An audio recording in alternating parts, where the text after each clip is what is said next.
Attention racers. Racers, attention please. The second qualifying round is out. Take it out. Hey, buddy, Jess. Thanks. I can't believe you walked away from all this. I never made it here. I never got past midget cars and short tracks. Yeah, but you could have if you stuck with it. It was just all that excitement, big money, women, parties. It just wasn't for me, Jess.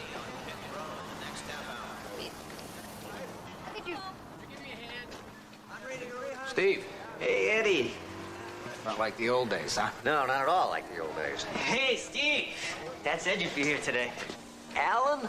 My God, I haven't seen you since, The Alpatina 300. I nearly wet my pants when you won that race. Well, you were what, 7 years old?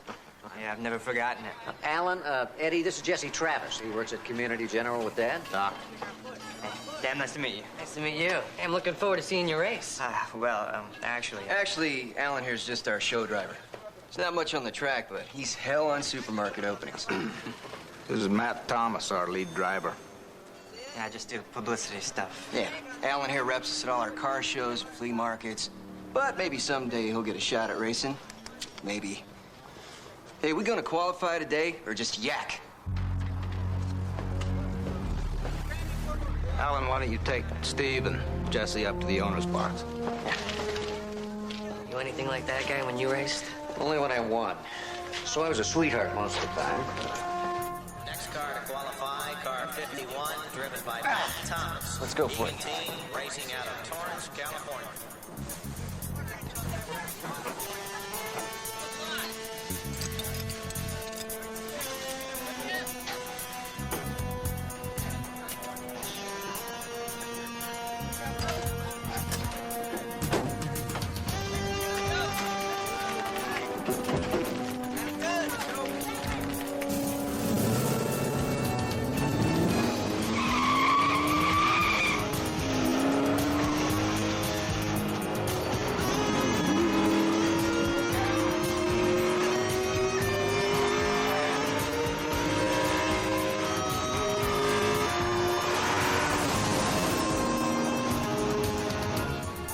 Cars. This is qualifying, Jess. Right now, it's just Thomas against the clock.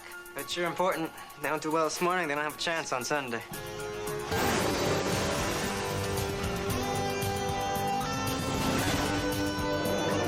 Drop the hammer on the straightaway, Thomas. I want that pole position. Take it easy, Eddie. You'll get it.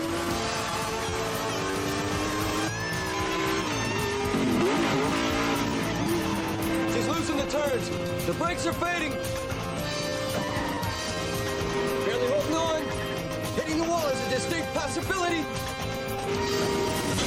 Damn, I lost my engine. Oh, she's wild. Thomas, talk to me. Come in, Thomas.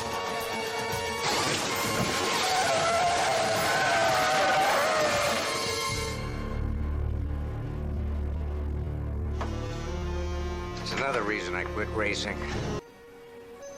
Dr. Travis says there's no bone injury, just a little soft tissue damage. Your driver's gonna be fine. But there is rotten luck about your engine. According to Eddie, they've had a lot of rotten luck lately. Tires, trannies, you name it, it's let us down. Could just get a break for a change. Eddie, I came as soon as I heard. How's Matt? Don't worry, Miss Egan, he's gonna be fine. You know Marianne? I treated her husband a couple of years ago, thrombophlebitis, wasn't it? Speaking of treatment, could I get an aspirin? This is your lucky day. We've got a sale on aspirin. Right this way. You know, Paul Egan and Egan Racing, I didn't make the connection. Paul loved the team, so I kept it on as a kind of memorial. However, if I'd known what I was getting myself into... Oh, I can imagine. You know, the happiest day of my life is when Steve said he gave up racing, but don't tell him I said that. Marianne, don't worry. Your driver's in very capable hands, really. Ouch! Ow! Hey. Where the hell did you get your license? One of those Caribbean diploma factories? Sorry. You know, there are no breaks, no muscle damage. I'd say your initial diagnosis of a mild sprain was right on target, Dr. Travis. Thanks. What are you, a bone specialist? I'm a pathologist. But like a coroner? Wow, what a shame. Such a pretty lady spending all her time with dead people. How about a live one tonight? I have a live one, thank you. Well, I'll say 2 years old and more energy than a Why don't you get a babysitter? Come down to the race on Sunday as my guest. We can discuss energy. I can't drive Sunday. Yes, you can, if you're very careful.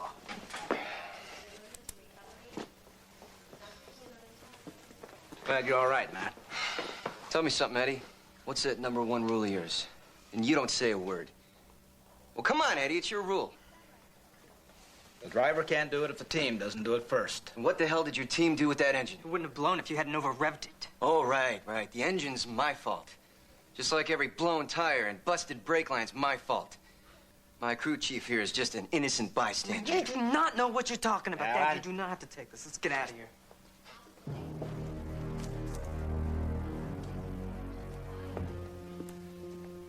Hey, I am not the one wrecking this team.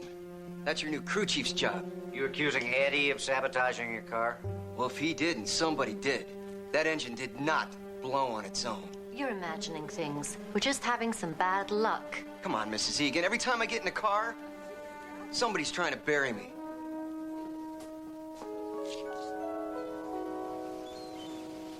All right, just look at their stats. The Egan team's average start is 6th. The average finish, 3rd. Overall points, 1st. I mean, Fireball Roberts would die for these numbers.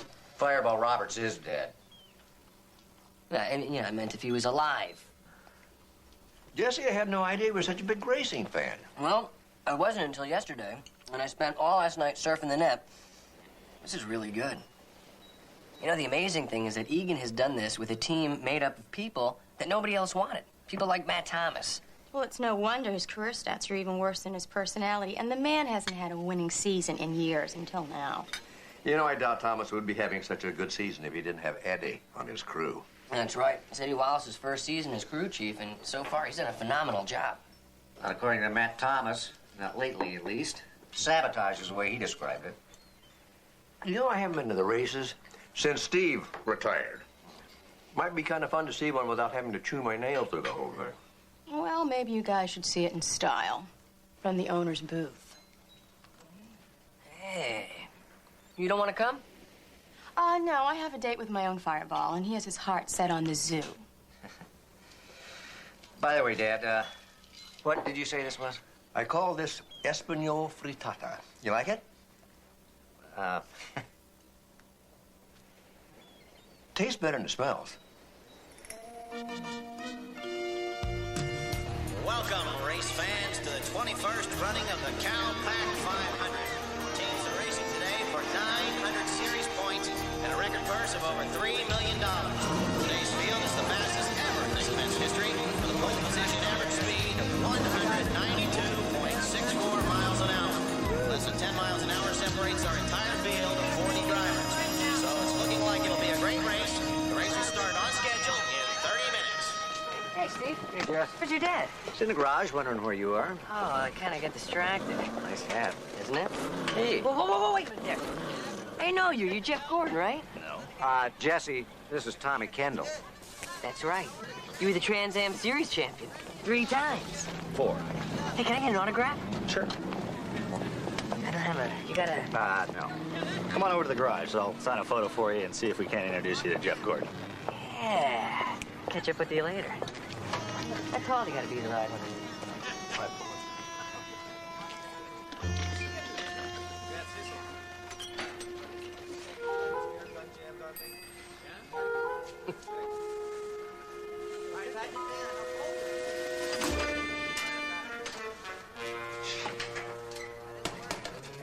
Dad, it's all right. Just put it down. Some vehicle. Yeah, for $170,000, you can have one just like it. I thought they were stock cars. There's nothing stock about them. Custom built from the ground up. Tell Alonzo I'm personally good for it. Okay. Thanks. No problem. Tough day, Eddie. Nah, not really. Our tire supplier suddenly decides he wants cash payments. Lloyd, our engine guy, has disappeared on a parts run, and I don't... George! Whoa, where you going? You're a backup driver, remember? Even if Thomas doesn't show, it's too late for me to substitute. I'm gonna find some place with air conditioning and cold beer. George! What, is Thomas missing? Nah, he just likes to make a dramatic entrance. Copy that, Alan. Nah, you stay put till I say different. At least Alan's where he's supposed to be. He's up in the stand spotting for us today. Eddie? Oh, okay, all right. No, not today. Not an investment tour. Not now. Eddie, this is Monsieur Lambert and Monsieur Dupre, and they're very interested in getting involved with the team. So if you could just give us a minute or two. Yeah, I got all the time in the world. Bonjour. Bonjour. He said he liked the racing very much. He would like very much to be sponsor. French.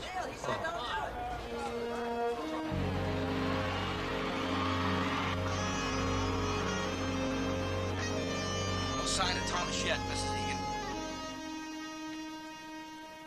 Il y a un pilote qui n'est pas arrivé, là, apparemment. Ça va commencer à poser des problèmes. Don't worry, gentlemen. He hasn't missed a race yet. You know, it's pretty exciting being up here. I don't know how I managed to talk you into giving it up. As I recall, it only took about a year, with you on one side and Eddie on the other. One of the few times in your life you haven't listened to me, and I'm not so sure I was right. Oh, you were right. Hey, guys. Who wants a hat? Look at that. Hey, you meet Jeff Gordon or rob him? Oh, I met him, and I met Dale Earnhardt and Ricky Rudd, Terry Labonte. Really nice guys. Seems like they liked you, too. Oh, yeah. They even gave me an official Team Egan racing watch. It's got a little checkered flag that flashes. See? Oh. There he is. Ah, ça y est, c'est lui. Ça va commencer.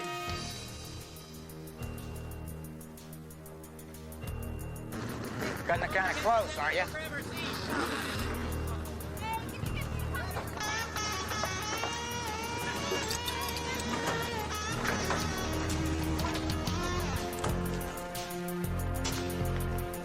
Attention, race fans. Welcome to the 21st CalPac 500, where 40 great drivers are about to mix it up. So why don't we just cut to the chase and say what you've all come to hear? Gentlemen, start your engines.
Come on in the pit. We'll slap on a hot set of 4. Looks like Matt Thomas in car 51 has a problem. He's headed into pit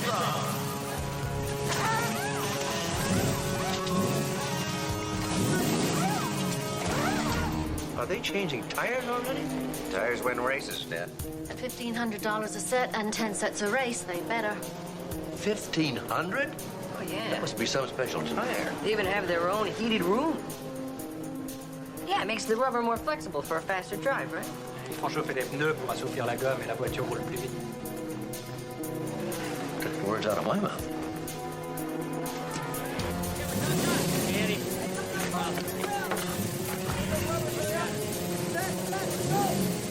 Change them all out. Check the lugs. Now, go. We're losing time here, guys. It's better than losing a tire at 200 miles an hour.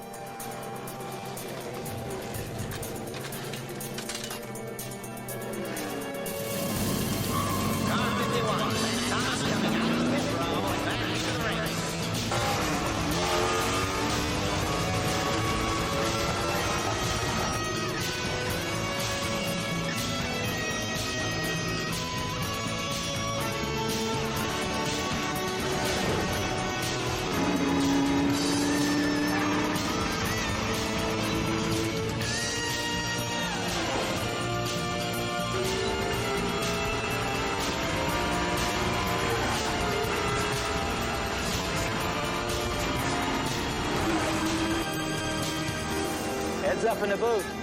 Alan just checked in from the stands. Thomas just took the lead. He's got it. This race is a lock. If you ignore the fact that he's still got 100 laps to go. Well, 99, really. We've got a crash in turn 3. 51. You get caught up in that? Take it easy, Eddie. He's okay. Oh, thank goodness. The yellow flag is out. David Lane slammed into the wall in turn 3. The track is just about clear, and the green flag is coming out. The Cadillac 500 is back underway. With only 3 laps to go. All right, Dave Yonashige continues to lead. Car 11, driven by Richard Raines, only 3 seconds back in second place.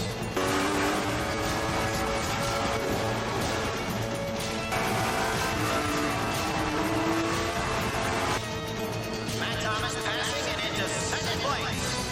Matt Thomas, car 51, continuing his incredible run. Car 51 passes car 8 on the outside, and he's in first place. We're on the final lap with car 51 closing in on an easy win. It's car 51, Matt Thomas.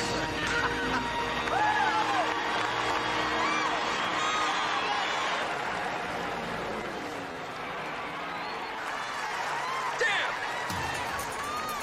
The brakes! The brakes! She's wild! Matt's got a problem. Hitting the wall! Matt, you copy. Matt!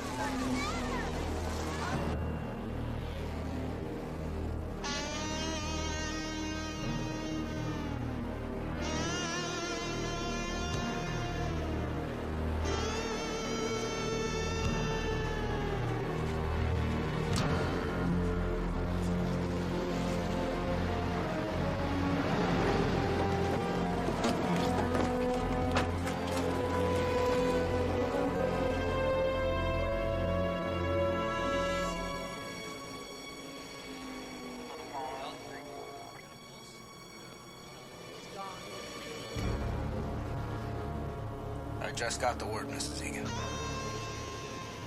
Matt Thomas is dead.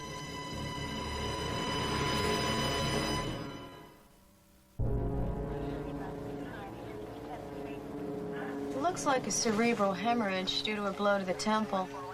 How? This helmet isn't damaged. It's not even scratched. How did he manage to get out of his car and walk around with a cerebral hemorrhage? Well, I've seen people with worse injuries do a lot more. Strange things happen in accidents. If it was an accident. Remember those lug nuts the crew changed during the race? I went down to the pits and had a look. Let me see it. Well, I'm no expert. That doesn't look like normal wear and tear to me. I have a feeling forensics will agree with you. Maybe Thomas wasn't imagining things when he started yelling sabotage. But Eddie changed those lug nuts during the middle of the race. It couldn't have caused the accident. Well, the one who did the lug nuts may not have stopped right there. You know, I remember that Thomas did radio that his brakes were going out right before the crash. Bad brakes on a race car? That doesn't sound like an everyday occurrence. Not unless you drive for the Egan team. This is definitely beginning to look like a homicide investigation. No one had anything to gain by hurting Matt Thomas. He's the one that made this season happen for us. Yeah, right. That what you think, Lloyd? Thinking's not a crime. Murder is. Hey, I get nothing out of this. Not like Halsey. He's got a shot at being lead driver now that Thomas is gone. Yeah, Lloyd, you get nothing. Except payback. What'd you tell the detective how Thomas had you busted from crew chief to grease monkey? Yeah, that turned out real good for the team, didn't it? Hey, what's that supposed to mean, huh? This car ran a hell of a lot better when I was chief. Yeah, if you count last is better. Why don't you get out of my face? All right, that's it. This conversation is over. I'm impounding this car pending further investigation. And the first one that objects will also be impounded. Straight into county jail.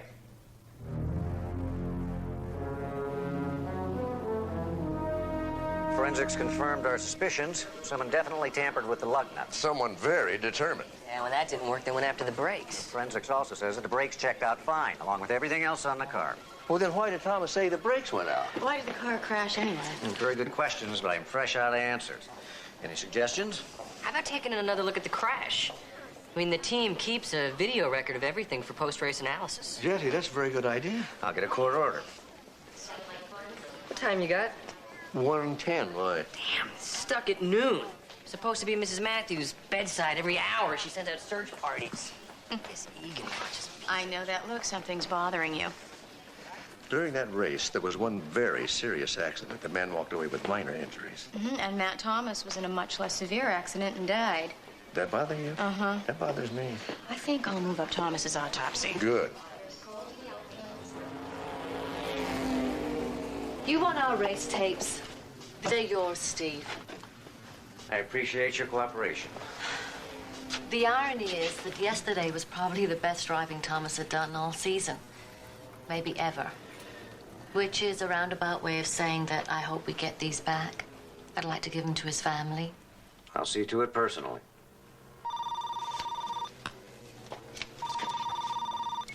Marianne Egan. Yes, Senor Ramirez. Yes, it is a tragedy. We're still a #1 team with an excellent backup car and a tremendous driver. Oh, we'll be racing next week. Gracias. That is one nervous venture capitalist. He should be. We'll never be ready by Sunday. Not with that cop looking to cause us grief. Don't listen to him, Mrs. Egan. Steve's a fair guy. He'll treat us right. I'm sure he will. In any case, it's in the team's best interest to clear this up as quickly as possible. There's nothing to clear up. Matt Thomas was a loser. Reality finally caught up with him. I don't see what the big deal is. The big deal is making sure that Thomas's final reality didn't have any help.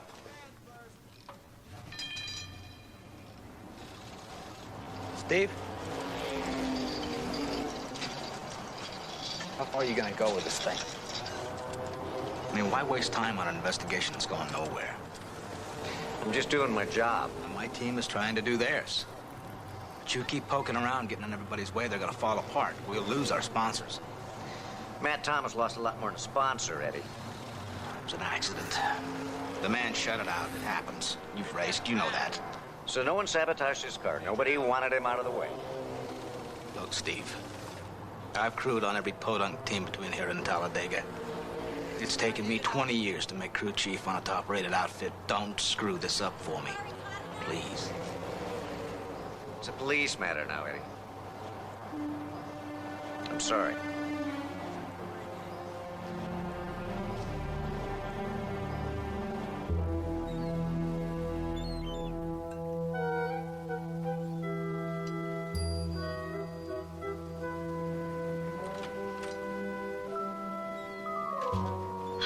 Here's your autopsy report, Dr. Sloan, as requested. Amazing how that got done right at dinner time. We knew it was Turkish night.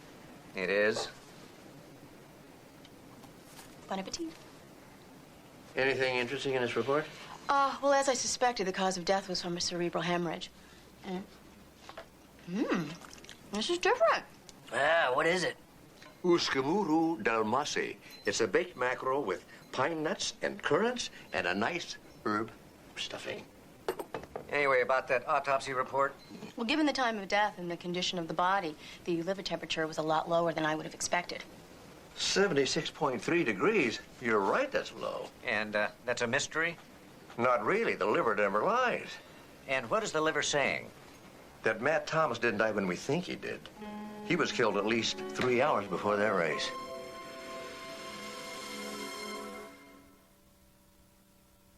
Dolly Parton and Bob Hoskins tonight on CBS.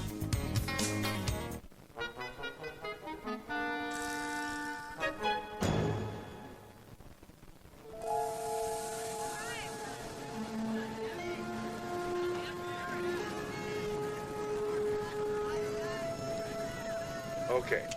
What do you see?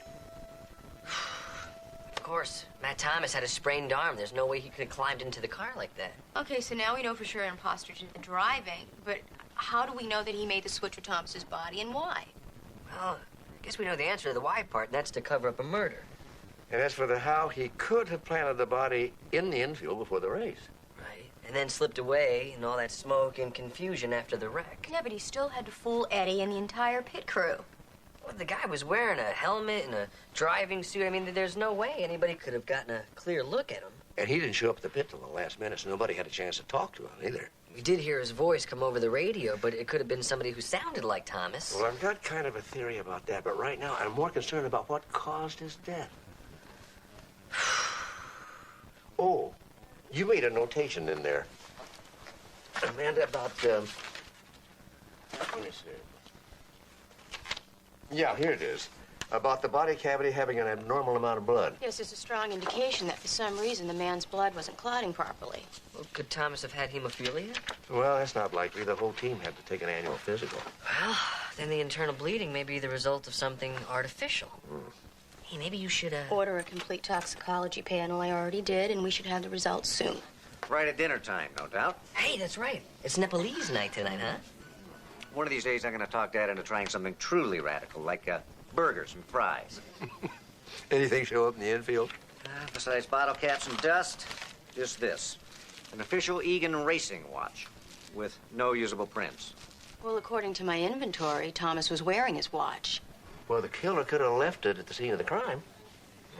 Or anyone who has one. I mean, there's hundreds of these around the track. Well, at least it'll give me an excuse to go back out there and ask some more questions. And there were a lot of questions to ask. Like who took Thomas's place? Well, whoever it was, he drove one heck of a race. You know, that's another thing that bothers me. Why would anybody that good get involved in this? How about someone who really had something to gain? Like the team's backup driver. Halsey? Ridiculous. I've watched both him and Thomas race for years, and believe me, that was not George Halsey out there. What about Thomas? When was the last time you actually saw him? The night before the race, we discussed strategy after dinner. Now, if you'll excuse me, I've got an appointment. I just had one more question. I'm sorry. I'll replace it, but I can't refund your money. I just wanted to know if you'd seen it before. Detective, I've handed out dozens of those to the crew, our sponsors, racing officials, even my Uncle Harry. And when I get around to it, I'm going to sue the manufacturer. They're absolute junk.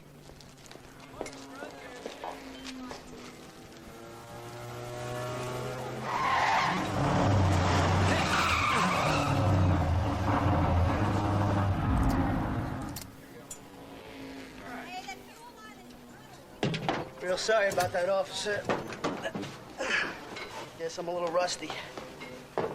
Too rusty to have won yesterday's race? Now, what's that supposed to mean? Depends where you were during the race. I don't have time for this. Make time, Halsey. I'm investigating a possible homicide. You really think Thomas was murdered? Look, I don't want this to get around, but I was meeting with Leon Sanford. Sanford Shocks? Leon's starting a new team. He wants me on as lead driver. I'll be sure to talk to Leon about that. You do that. While you're at it, you ought to check out Alan Wallace. How does Alan fit into this? If the kid knew I was leaving the team, then the only thing that stood between him and his chance to race was Matt Thomas.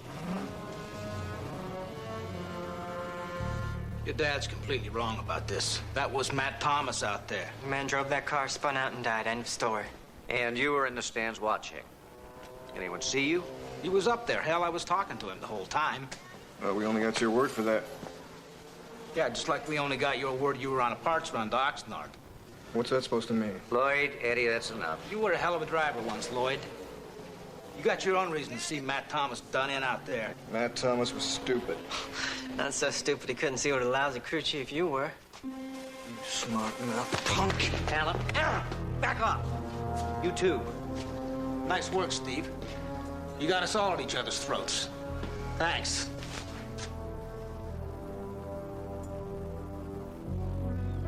Damn! The brakes! The brakes! She's wild! Hitting the wall! Sounds like Thomas just before he crashed. It is Thomas, but that is not from the race. We edited this from the tapes of the qualifying lap that you and I saw. Listen to the original. The brakes! The brakes are fading! Barely holding on! Hitting the wall! It's a distinct possibility! Damn, I lost my engine! Oh, she's wild!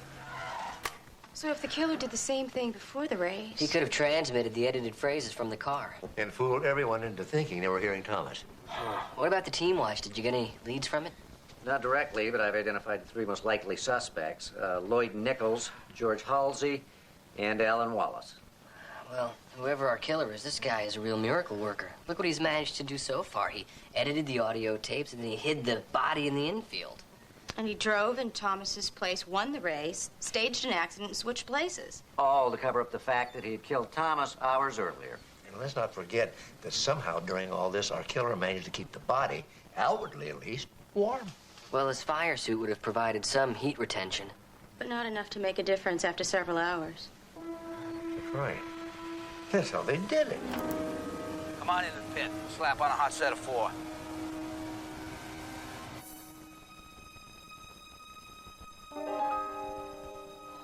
Boy, do they keep it warm in here. It's like an incubator. They don't keep it clean. Dad was right. Look. What do you want to bet that's Matt Thomas's blood? What are you doing here? Investigating a murder. What about you? I work here. I came in to clean up. It's a good thing, because it looks like you've got a real mess on your hands.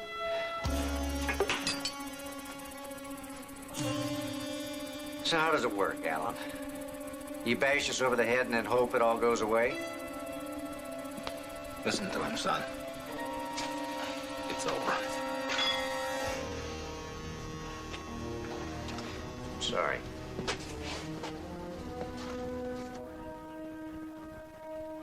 Thomas knew my boy wanted to race.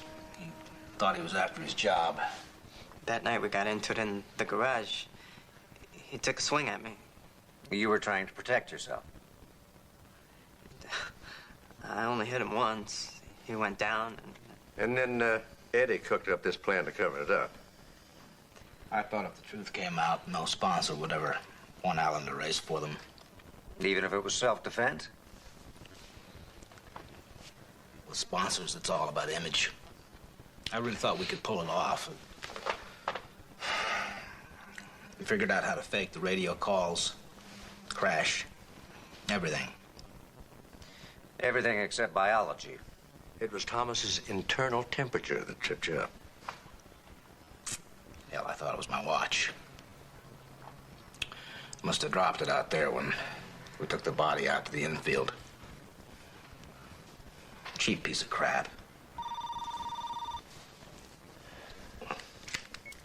Sloan. Mark, I just got the toxicology report back. Uh-huh.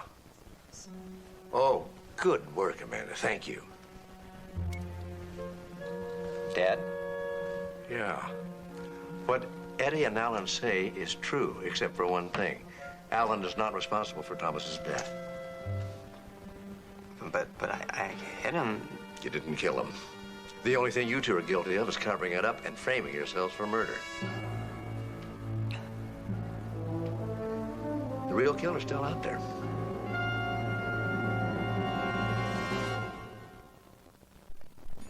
The toxicology report has lots of surprises. Full anticoagulation presented with a prothrombin time of 40 seconds, activity less than 10% INR of over 10. And in English, that would mean? Well, Thomas ingested a large dose of warfarin, a blood thinner. It's a standard treatment for forvitis, which Matt Thomas did not have. How dangerous is this stuff? Let's just say he was a walking dead man. Even a relatively minor trauma would lead to fatal internal bleeding. After administering the warfarin, about all the killer had to do was arrange some kind of an accident during the race. And it would look like the crash killed. Well, that explains the sabotage lug nuts. Except the murderer wasn't anticipating that Thomas was going to get in a fight with Alan before the race began. Now, all we've got to do is figure out who had the motive, who had the opportunity, and who had the knowledge to sabotage that car and poison Thomas. Torque, 611. Oil pressure, 70 pounds. I asked if you could prove you were in Oxnard on Sunday. Hell yes. RPM's 8,000. Or is that 8,500? Then do it, now.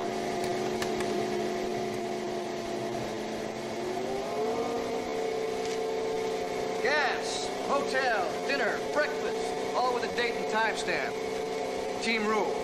You gotta do that or you won't get reimbursed. 2 engines in 1 week. Are you trying to ruin me?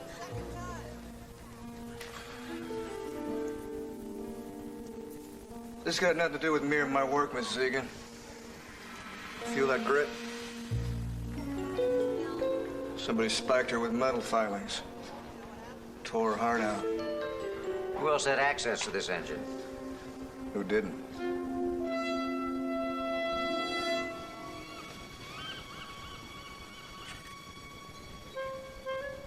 There's one thing consistent about this case.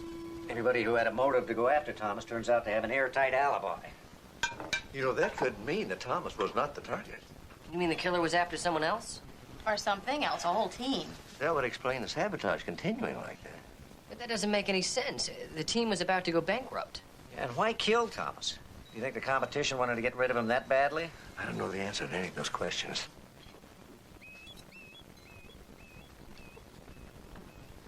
What's the matter? Nothing.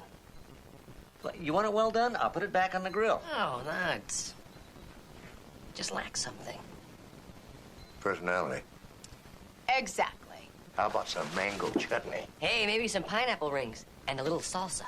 Fresh ground ginger, please. That would be tasty. You know, do you have any of that teriyaki sauce? Guys, it's a hamburger. Grease gives it flavor. You know what bothers me the most about it? Whoever poisoned Thomas had to know that he would only be vulnerable for a very limited period of time. You've lost me again. Well, within a 12-hour period, Thomas's body would have metabolized the warfarin in his system. He was at risk only if he suffered trauma during that time. Yeah, otherwise the worst he'd have is a nosebleed. Well, that tells us one thing. The killer had a fairly sophisticated knowledge of medicine. That's exactly right. Of course. Very likely only one person could have killed Thomas. Of course, now we've got to figure out the why. Come on, Lloyd, we're doing okay. Yeah, all right, hold on now, hold on. Winning last Sunday makes no difference. Still got no crew chief. Got no drivers. Yeah, hell, we don't even have an engine for the damn car. I say we all try to sign on with a new team while we still can. No! You quit now. Our season's over. Our season ended when that last engine blew. Well, I thought you two were supposed to be in jail. Steve straightened things out with the DA. It's called justifiable homicide. Self-defense. That's not all Steve did. He got a friend of his down at Glendon Motors to front us a new engine. We're back in business. All right, we're back. Steve, I don't know how to thank you. Now, hold on now. We still don't have a driver. We got Alan. After last Sunday's race, I'd say he's a proven commodity. He certainly is. Alan, you've got the job.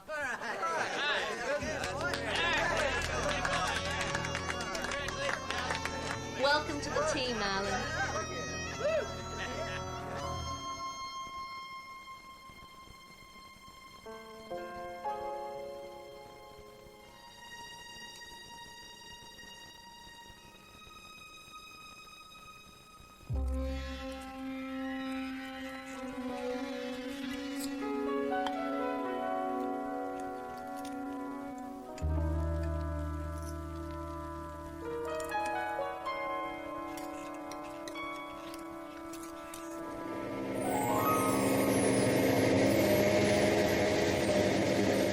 Oil pressure, 80 pounds. Horsepower, 700. RPM, 8,000. This baby's dynamite. If you'll excuse me, I have an appointment with some new sponsors. Marianne, you don't want to leave right now. This is fascinating. We shouldn't get so close, Mark. Oh, I'm sure it's safe. It's safe, isn't it, Lloyd? 9,000. 9,500. Isn't that something? You know, the average car can maintain safely 5,000 RPMs. These precision racing engines can go 11,000, even 12,000. Isn't that right? You got it. I know, Mark. I own the team. 10,000. 10,500. Look at that, 11,000 still rising. 11,500. That's the red line.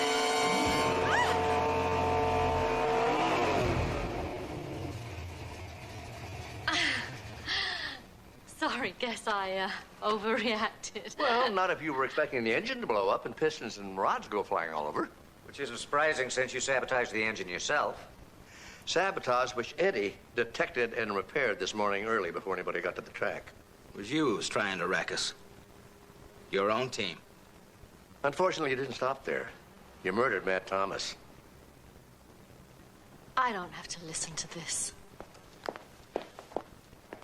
Hold it, lady. How can you say I killed Matt Thomas? It could have been anyone. Well, not just anyone would have known about warfarin and its side effects, which because of your husband's illness, you did. My husband died of a blood clot, Doctor. Matt Thomas died in a fist fight. No, Matt died of an overdose of warfarin. It's a blood thinner used to treat thrombophlebitis, the very disease that caused your husband to have a fatal blood clot. That's how you knew about the warfarin.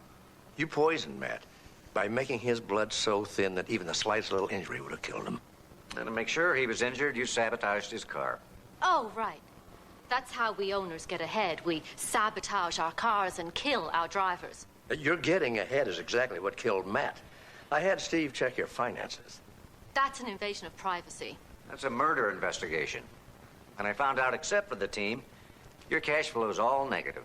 You were covering your losses with money you raised for Egan Racing. Only you got greedy. You, oversold your shares in the team to every investor you could round up. Okay. I needed money. A lot of it. I couldn't afford to write this team off as a hobby, but I... What you couldn't afford was to have a winning season. Your investors would have expected a return on their money. You know, it's really ironic that Matt Thomas died because he was having the best season of his career.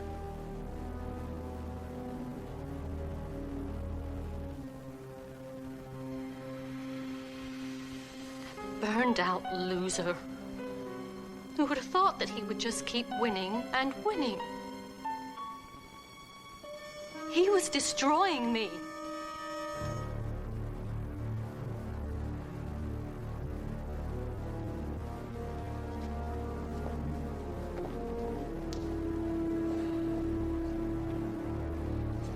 We owe you guys. If there's ever anything we can do. Well, now that you mention it, there is one thing.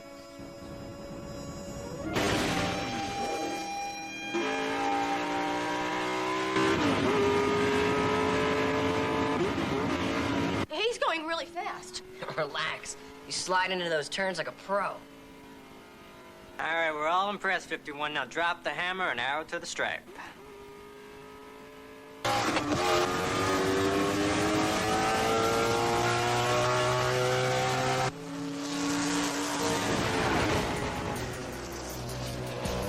That Sloan sure can run a lap.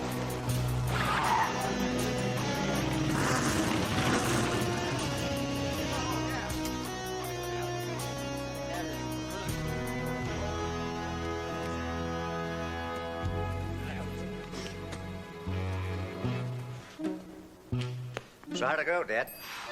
You know, for years I've wondered what you saw in car racing. Now, I'm more mystified than ever. You know something? There is no padding in that seat at all. I think a couple of my fillings vibrated loose. Come on, I'll buy you an ice cream. Okay.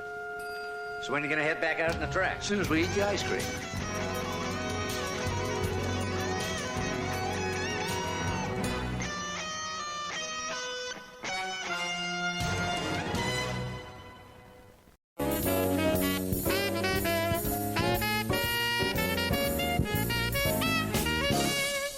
We used to stay out late, jazzing it at all the clubs. Now you're in bed by 8, yawning that you're tired and weary. Well, bye-bye, dearie. You were once exciting, now you're deja vu. That is why I'm writing this swan song to you. That was great. Half hour, guys. Cappuccino's on me. Danielle, you want anything? No, thanks. Don't be long.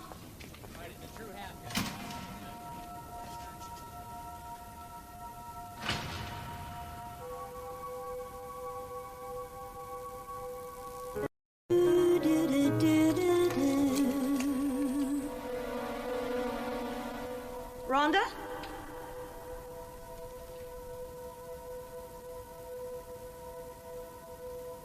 Do, do, do, do, do, do.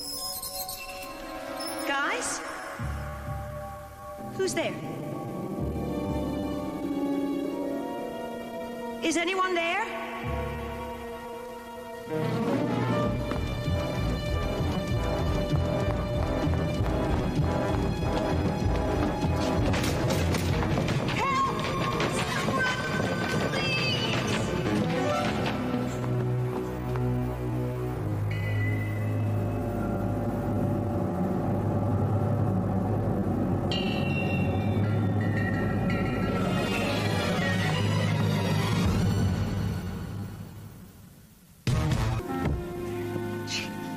Why is Danielle bringing a piano with her?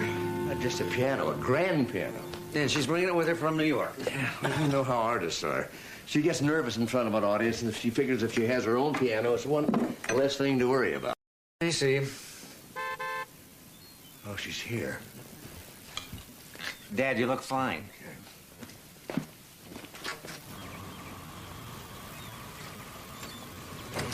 Hey. Mark! Hi, beautiful. I am so glad to see you. Stephen, put one right there. Hey, I saw your reviews from New York. They were outstanding. Who'd have thunk it? About you, we always knew about you. Did my piano arrive yet? Not yet. They promised me it would get here before I did. Oh, I'm sorry. Mrs. Currier, one of my patients. Her blood work's back, and I've got to check it out right away. Oh, here it is. Steve, Dad, I'll get Danielle settled in and see to the piano. You go. I'll see you later. I feel like I'm home. You are home. Mwah.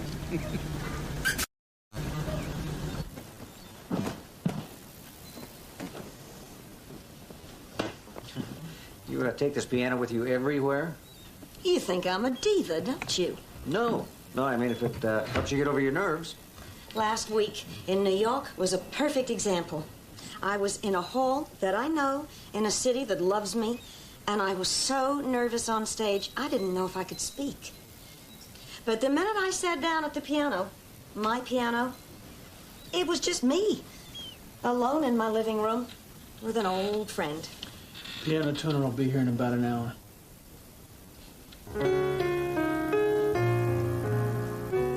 Sounds like she survived the trip. Dad says you're going to record a new album. All new songs? Mm-hmm. Tell me what you think of this one. This'll be the last time I say this to you. Isn't that on your second album? Oh, yeah, I'm doing a new arrangement, going to re-record it. Oh. Can't tell what it sounds like until the piano's tuned. You feel like taking me somewhere terrific for lunch? Sure. You, like barbecue? Oh, I love it. Sure. Dr. Travis, I need a really, really big favor. It's about Danielle Marsh. The singer? The singer, Dr. Sloan's best friend, or one of his best friends. Anyway, she's staying with him. And? She's my absolute total idol. I thought Amanda was your idol. Oh, she's my idol now, but before medical school, you know, when I was a kid, I really, really wanted to be a songwriter, and I used to fantasize that I was Danielle Marsh. You write songs? If I do say so myself, I've written some pretty cool lyrics. Of course, they're mostly about death. Sweet. Wow. You know, remind me to listen to those when I have a little more time. So, when can you introduce me to her? Oh, you know, Ellie, I don't even know the woman myself. Yeah, but you know Dr. Sloan, and he knows her. I wrote this song that would be absolutely perfect for her. You know, I'm sorry, I just don't feel comfortable imposing on his friendship like that, so, you just have to find a way to meet her on your own. Okay, right. I'll tell her. All right, see you. Dad said he'd be home in 5 minutes. He's been acting like he... Are you all right? Nobody knew where you went. I don't understand the people in the music business anymore. You saw your promoter. I don't know who these people are or why they're in the business. They don't care about the music. They don't care about the show. All they care about is the money. The world has changed. The music's changed. Not for everybody. Not for me.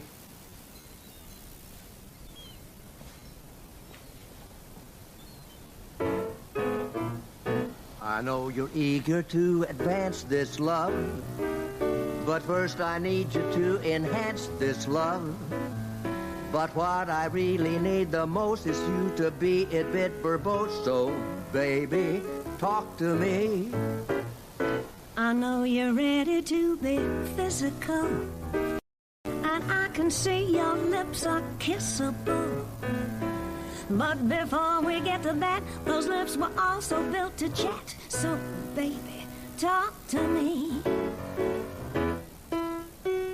Do you know that's the first song I ever recorded? Really? You know, the first time I heard it was in that bar. Tinker's. Oh, that was a lifetime ago. I can't believe you know that song. Tell me that you love the way I walk and all the other kinds of pillow talk. So if you're ready to rehearse, hold me tight and let's converse. Oh, baby, talk to me.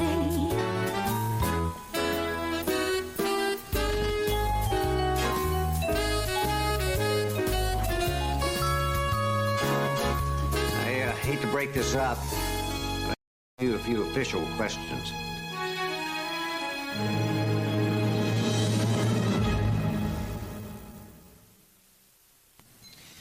When you gave this address at the scene, the police report got kicked over to me. What scene? What happened?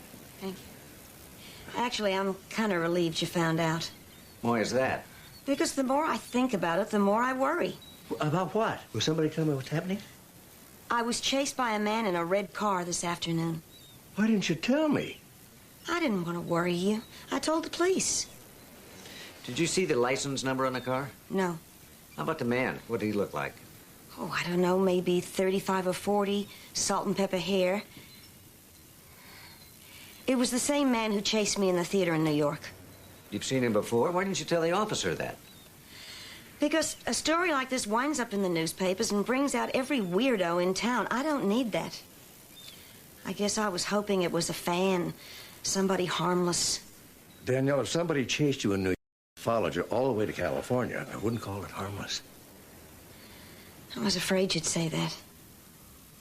If you've got an hour, why don't you come with me and talk to a sketch artist? And maybe we'll get lucky and find this guy. I've got a board meeting. I'll see you two back here at dinner.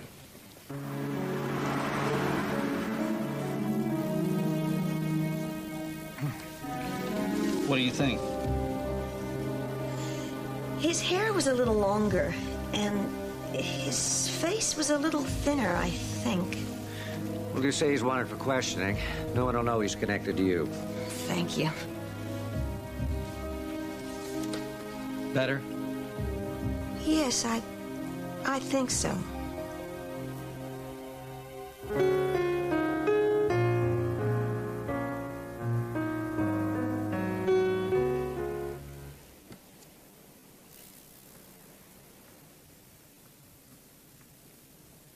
I'm sorry. I didn't hear you come in.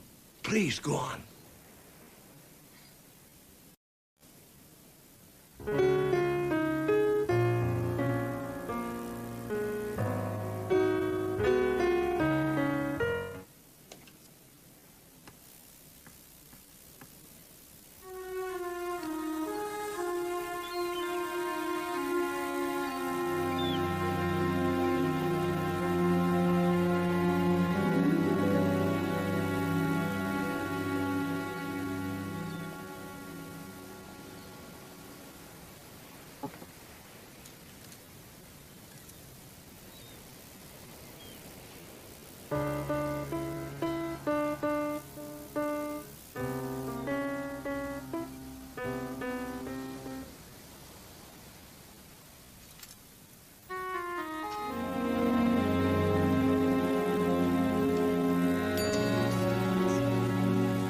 Jesse, wait up.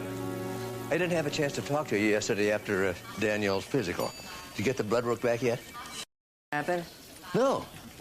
I didn't examine her. Why not? Well, she was upset that you weren't there.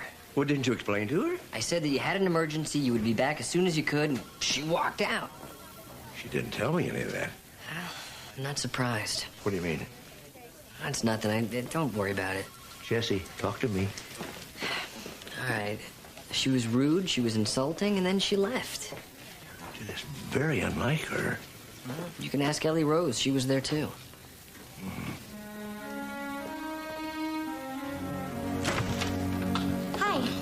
Dr. Sloan asked me to drop these files by the house. Thank you. Oh, I'm Ellie Rose. We met yesterday at the hospital. I brought you some coffee. Oh, of course. Come in. I heard you playing. It was very beautiful. That was from your second album, wasn't it? Yes. Do you mind if I stay and listen to you for a few minutes? Sit down.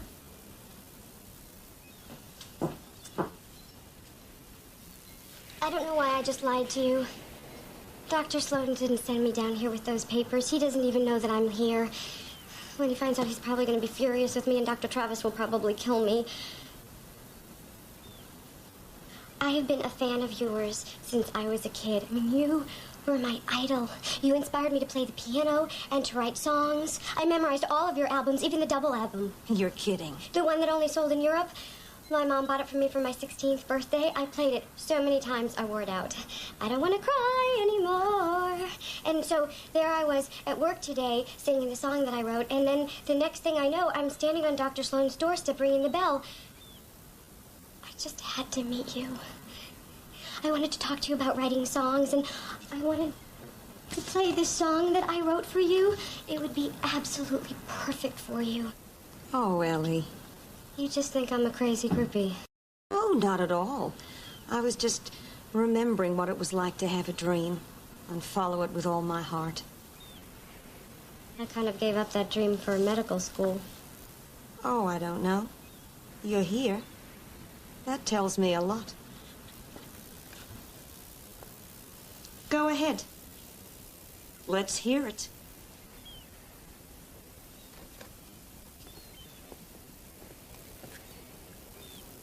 Okay.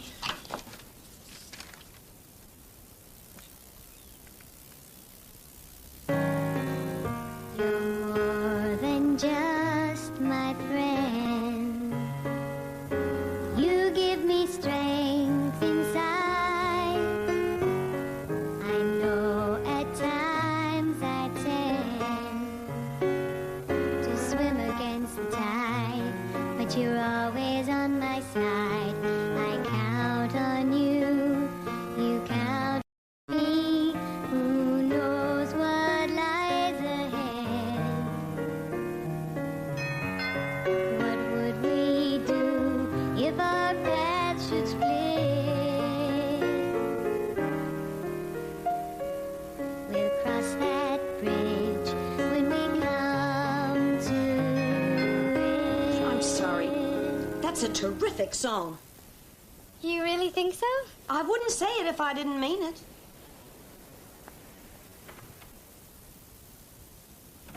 John, I want you to meet... I'm sorry. What was your name again? Ellie Rose. Hi. Hi. Ellie, would you excuse me? John and I have some business we need to discuss. But you haven't heard the whole song. Well, leave it. I'll play it through later on. Well, I was kind of hoping that maybe you would like it so much that maybe you would want to perform it in your concert. I only perform my own song. Everybody knows that. Well, I thought No maybe... exceptions, ever. I'm sorry.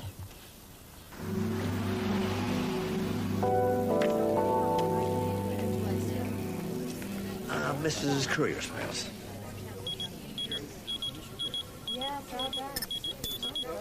Not me.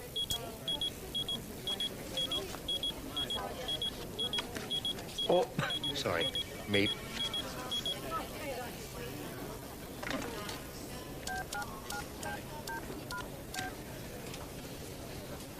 Steve, something wrong? Dad, we have a problem. I'm really worried about Danielle.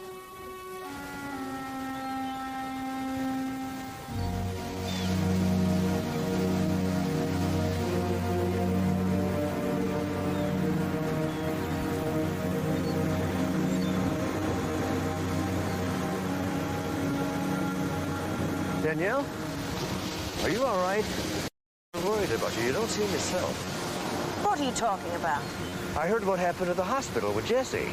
I was in pain. So much pain, and they wouldn't give me anything to make the pain go away. Yesterday you were in pain? I begged them. I thought I'd die and no one would help. Danielle, yesterday you went to the hospital for a physical. Let go of me. Who are you, and why are you asking me these questions? Danielle. Oh, leave me alone. Just leave me alone. Danielle, it's Mark. Look at me. It's Mark.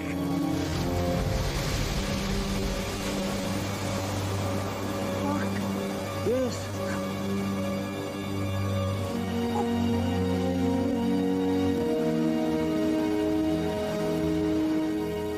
I don't know why this happens to me.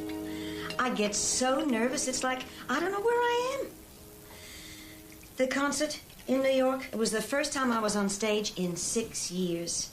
And before the show, I was a mess. I was seeing things and hearing things. It's just happening. It's just nerves, that's all it is. I'm just stressed out. You know, Danielle, Dr. Travis said you left the hospital before he could do the physical. I'll bet he said I was a real pain, too. Look, I hadn't met my promoter yet. I hadn't seen the concert hall yet. I was nervous. I know that's no excuse. You know the song you were writing last night? This morning I tried to play some of the notes you'd written down. And you couldn't read it? Mm-mm. I have my own kind of shorthand. Nobody can read my music. I don't see what the two things have to do with each other. Well, I don't either, but there could be some kind of a pattern there. Have what? You know, Steve said the police reported that they couldn't find one witness or even a single piece of evidence that even suggested that anybody was following you yesterday. And according to the New York police, you never reported the incident at the theater. You think I made these things up? What would be the point of making them up and then trying to keep them out of the papers? I can't imagine. You think I'm crazy? Of course not. But I've just been trying to figure out. Would you mind if I ask you a couple of questions? What did you have for breakfast this morning? Oh, I don't know. Coffee, I guess. Maybe toast. Do you know what day it is? Mark, I'm preparing for a concert. Who keeps track of days? The month? The year? You know who the current president of the United States is? I've been invited to play at the White House.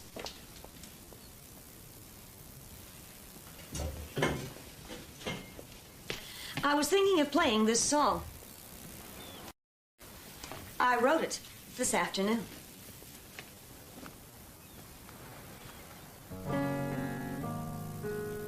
You're more than just my friend. You give me strength inside. I know at times I tend to swim against the tide, but you're always on my side. I count on you, you count on me. Who knows what lies ahead?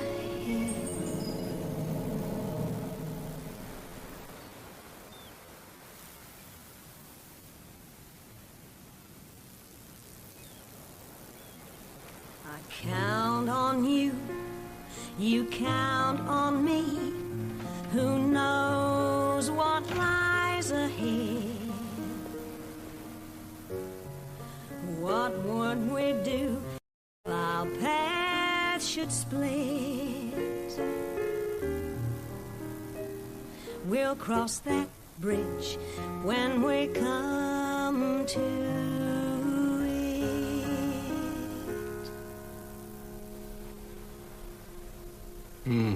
Beautiful. I bet that'll be a big hit. Now, can you tell me who the president is? Why are you treating me like an idiot?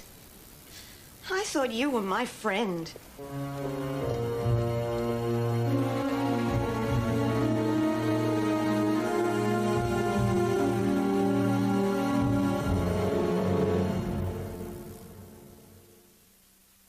Cross that bridge when we come to that again. Isn't it Danielle's song? Everyone thinks it's perfect for her. Yeah, Ellie wrote it. Maybe you can get Danielle to listen to it. I think she already has. I think Danielle is aware that something is wrong. She pretended she wrote Ellie's song. She has to know something's wrong. You done? No. You talking about Alzheimer's disease? Yeah, it could be. It seems like the early stages of it. Big mood swings. And the other day at the beach, she appeared to go back to another time and place. Just gonna have a little bit. Will you stop? You know, if you didn't eat so fast, you wouldn't be so hungry. Well, if she imagined being followed downtown and chased in New York, would that be consistent with Alzheimer's? Could be. Could also be transient ischemic attacks. Yeah, it's a series of small temporary strokes. She should be evaluated for that. Have you spoken to her? Yeah, I tried to.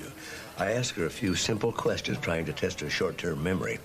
And I guess she thought I was patronizing because she just left the room. Look, I was going to save this till later, but you go ahead and eat it. No, I don't want. Nah, it's fine. I don't want it. No, please, go ahead. Take it. If you're not gonna eat it, you know, someone should. Hold that one.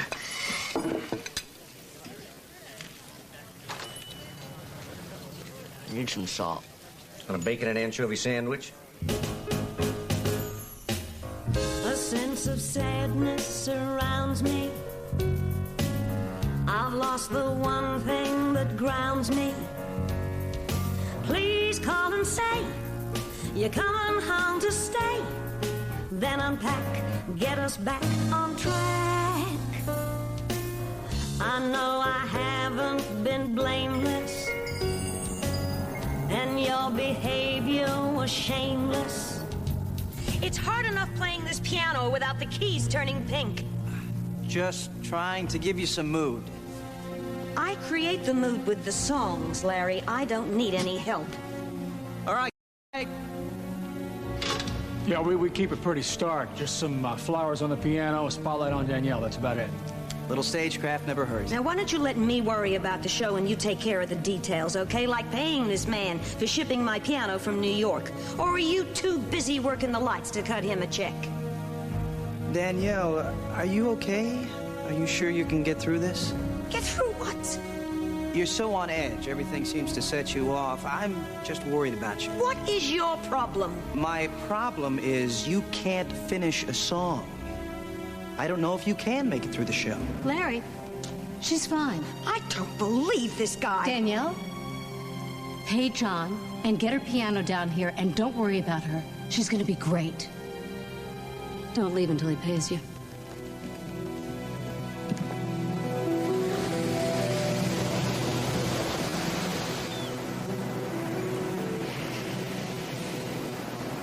This promoter, he's driving me crazy. And I'm taking it out on everybody around me. I'm sorry I blew up yesterday. Oh, I think everybody understands the kind of pressure you're under. When Eric died, that couple of weeks I spent with you, I used to come up here a lot. Well, it was a tough time for you, I know. It's still tough. Not a day goes by I don't think about him. You know, next month, we'd have been married 23 years. When Eric got sick, he made me promise that I'd find another man and go on with my life. I haven't been able to. Maybe I never will. Do you still think of Catherine? Every day. Mark, yesterday, when you were asking me those questions, you think I'm going crazy, don't you? Of course not. See, is that what you think? Well, what else could it be? Would it be any number of things? Such as? It could be transient ischemic attacks. They're tiny blood clots that get in the artery going to the brain. It causes neurological damage, but the best thing is it's completely reversible. So I may not know who you are today, but tomorrow I might recognize you again. That's right. What else? Well, it could be depression. A long-term depression sometimes mimics Alzheimer's. But the thing is, once the depression lifts, the memory loss is gone. And there are all kinds of new medications for depression. And there are some tests that you can run that will tell us what it is? Oh, yes. I've been so worried. Maybe you're right. Maybe I'm just making a great big deal out of nothing. Get behind the rock.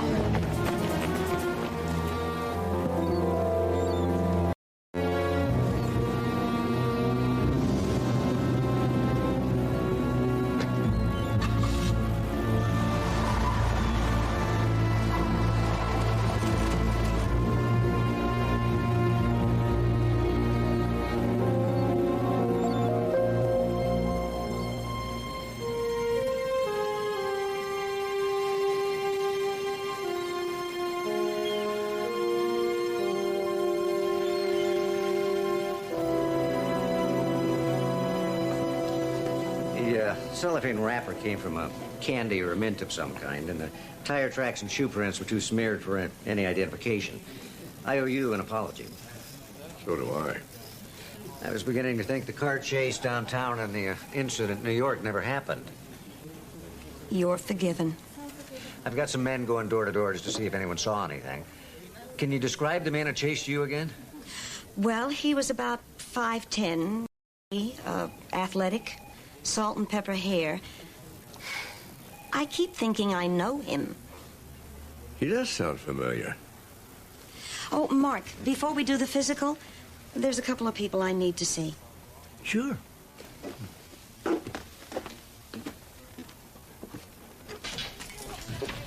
Ellie? Danielle, Miss Marsh. Oh, my gosh.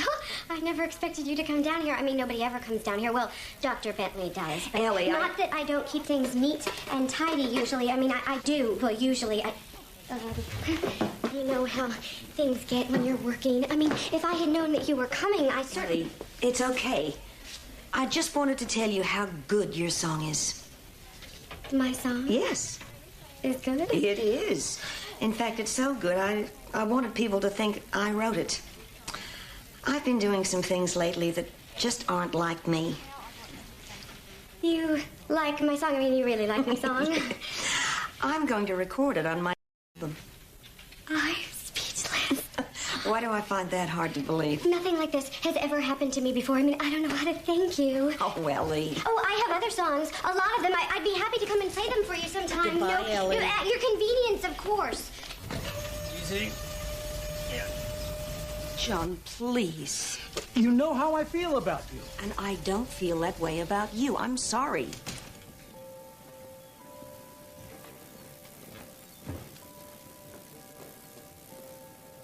Just a little, You don't have to explain. He's been a good friend for a long time. He'll get over this. Okay, tell me. How did the tests come out? Oh, they'll call as soon as the results are in. I pulled some photographs that match your description of the man who was following you.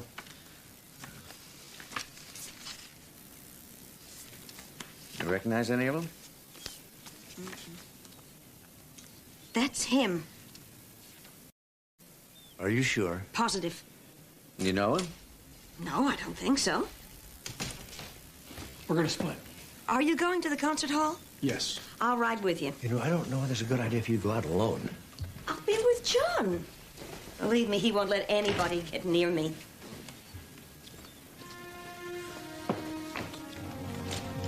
She picked the photo you gave me. Who is he?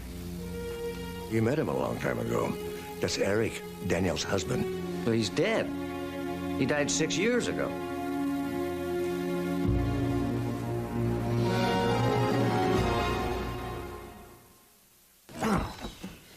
Why would Danielle lie about who was following her? And why would she say it was Eric? She knows you were friends. She didn't recognize him. You know, I'm beginning to wonder if anybody was following her at all. You said yourself there's no evidence to support it here or in New York. So she imagined it? Imagined or remembered. You know, the psychology of it makes sense. Eric was a very possessive. Right after they were married, he kept tabs on her all the time, followed her to recording sessions. She could be thinking back to that time in her life. Yeah, but someone did take a shot at her in your presence. Yeah. Give me a hand with this, will you? One thing's for sure. If I find out who the shooter is, I can't let her perform. There's no way I could guarantee her safety. This is exactly like the cellophane wrapper I found on the beach when Danielle was shot at. Dad, it's a cellophane wrapper. Don't they all look alike? No, look at this one. It's got very distinctive markings on it. You know, John was just here. He must have dropped it in this bowl. Unless Danielle left it there. But Danielle wasn't the one that dropped it on the beach.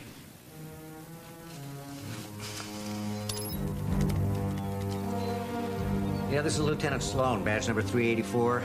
I need you to dispatch a patrol car to meet me at the L.A. Concert Hall. Right. I'm going with you. We got here within 5 minutes of your call, but the woman you're looking for, Danielle Marsh, was already gone. Any idea where she went? No. Where's Danielle? I already told them. She got upset when she was playing a song and she cut out. Where'd she go? You got me. You like candy, John? You left a wrapper at the house.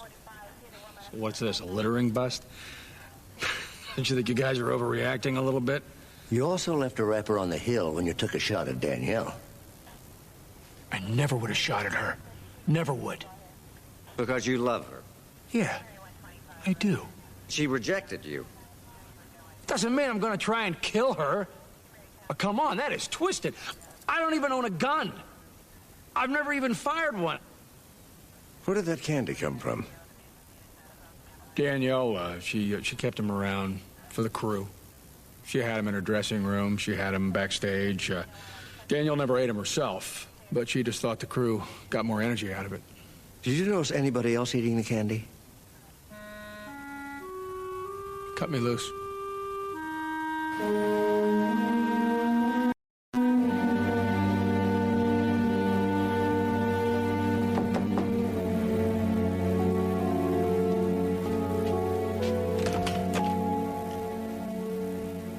Leaving before the concert? Well, my services to Danielle are just about done. You, dropped this candy wrapper at the beach when you tried to kill her.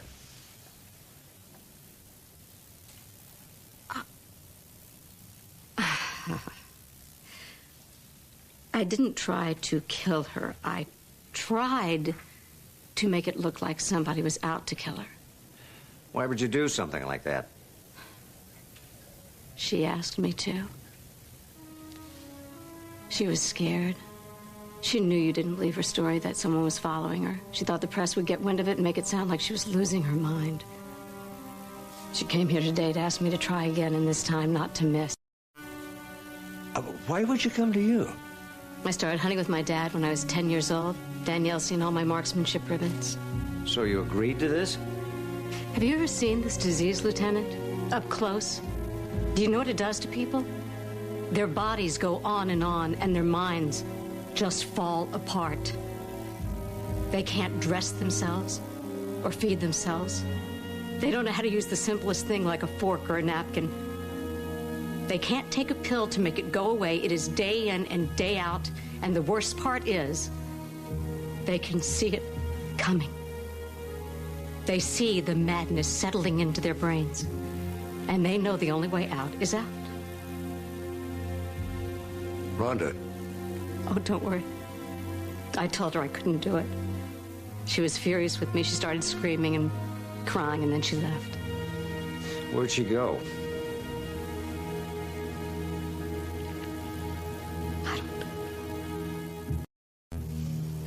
I can make a pretty good guess.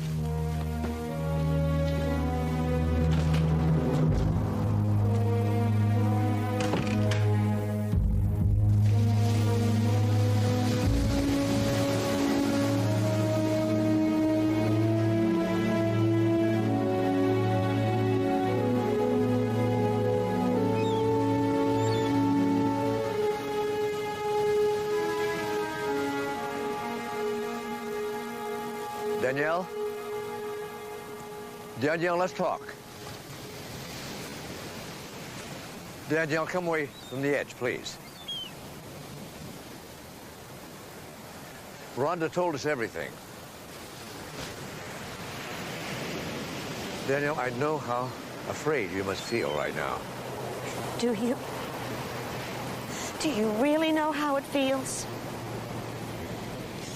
What it's like to wake up in the morning and you're 18 again, living in your mama's house. And you jump up to get dressed, only someone else's clothes are there. And you go downstairs to have breakfast, and these people are talking to you and touching you, and you don't know who they are. You're in some stranger's house. And then all of a sudden, you're not. You're back in your own kitchen with people you love. Only you have no idea how you got there. And you think to yourself, oh, I'm stressed out. Tomorrow will be better. Only it's not, it's worse. Your friends start looking at you like you're walking around naked. Like they're embarrassed to be seen with you. And you think, what did I say? Am I drunk? Did I forget that I had too much to drink? And then you remember, you don't drink at all, so it can't be that. It's like being in some terrible nightmare and you can't wake up because it's not a nightmare, it's your life. Do you really know how that feels? No, I don't. But I know how I feel about you, and I'm not going to let you go through this alone. Not going to let me? What can you do about it? It's not exactly something I can share. There are all kinds of research going on. There are drug therapies to help slow down the process. Slow it down. But not stop it, not reverse it. Nobody gets that wild card, Danielle. We're all going to get older. We're all going to have parts that wear out. But you can't give up. You've got songs to sing, people to sing to. And how long are my fans going to want to hear me sing? Some broken-down bag lady of a pop singer. I don't want to be a pathetic old woman. All right, then don't be. Look, right now, today, tomorrow, who knows for how long, you can look at the ocean. You can smell the flowers, feel the breeze in your face. We can talk. You can go for walks. You can have a life. And when I can't play the piano anymore, when I can't remember the words, we'll cross that bridge when we come to it. You'll be there? Always. I'm so scared.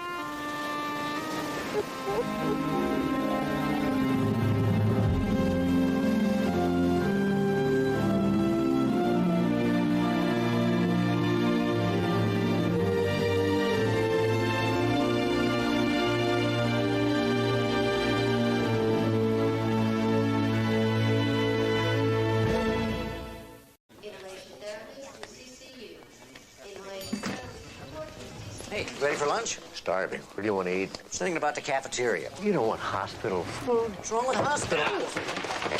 Yes, sorry. Any menus? Why would you order out when you've got a cafeteria right downstairs? You ever tried the chip beef? Well, actually, these are for caterers. You're looking at the new chairman of the Benefactors Ball, which is Jesse, just 2 weeks away. Plead temporary insanity and quit. Why? This is my one chance to show the hospital board that I'm good at things that matter to them. Jesse, your record in the ER is exemplary. You saved many, many lives. Yeah, but how much money have I raised? You're a resident. They don't expect you to raise money. Exactly. And my residency ends in less than a year. And if I have any chance of staying on as an attending, I need to impress the hospital board. And what better way than with money? So bribe them. Can we eat now? You do not know what you're getting yourself into. All I have to do is show up. I mean, this thing has practically run itself for the past 30 years. That's because Martin Gaylord always catered it, but he's retiring this year. Look, I've put together some pretty good 10-keggers in college. I mean, throw in a couple hundred buckets of Captain Cluck's chicken legs and got yourself a party. Now, that's one fundraiser I'd go to. Yeah. Sorry. What do you got? Oh, a charcoal grill blew up at a party. We got smoke inhalation, minor burns, cut some bruises. Nothing serious. It's hard to breathe now. Oh, Mrs. Taggart, I am so sorry. We'll pay for everything. Just send all the hospital bills and the repair costs to me. Oh, and you're going to be fine. And don't worry about your wedding anniversary next month. It's on us. And don't worry about your son's bar mitzvah. Our gift, our treat. Oh, I'm ruined. Well, it's not so bad, Mr. Andrews. Everyone loved the food until they were wearing it. Accidents happen, even to the best chefs. This was no accident. Excuse me, I couldn't help notice your badge. Are you a police officer? Well, I'd like to report a crime. My charcoal grill was sabotaged. Udon noodles were flying everywhere. Somebody could have been killed. I didn't know noodles were lethal. Well, they are if they're uncooked and flying off the grill at 80 miles an hour. Could I have your name, please?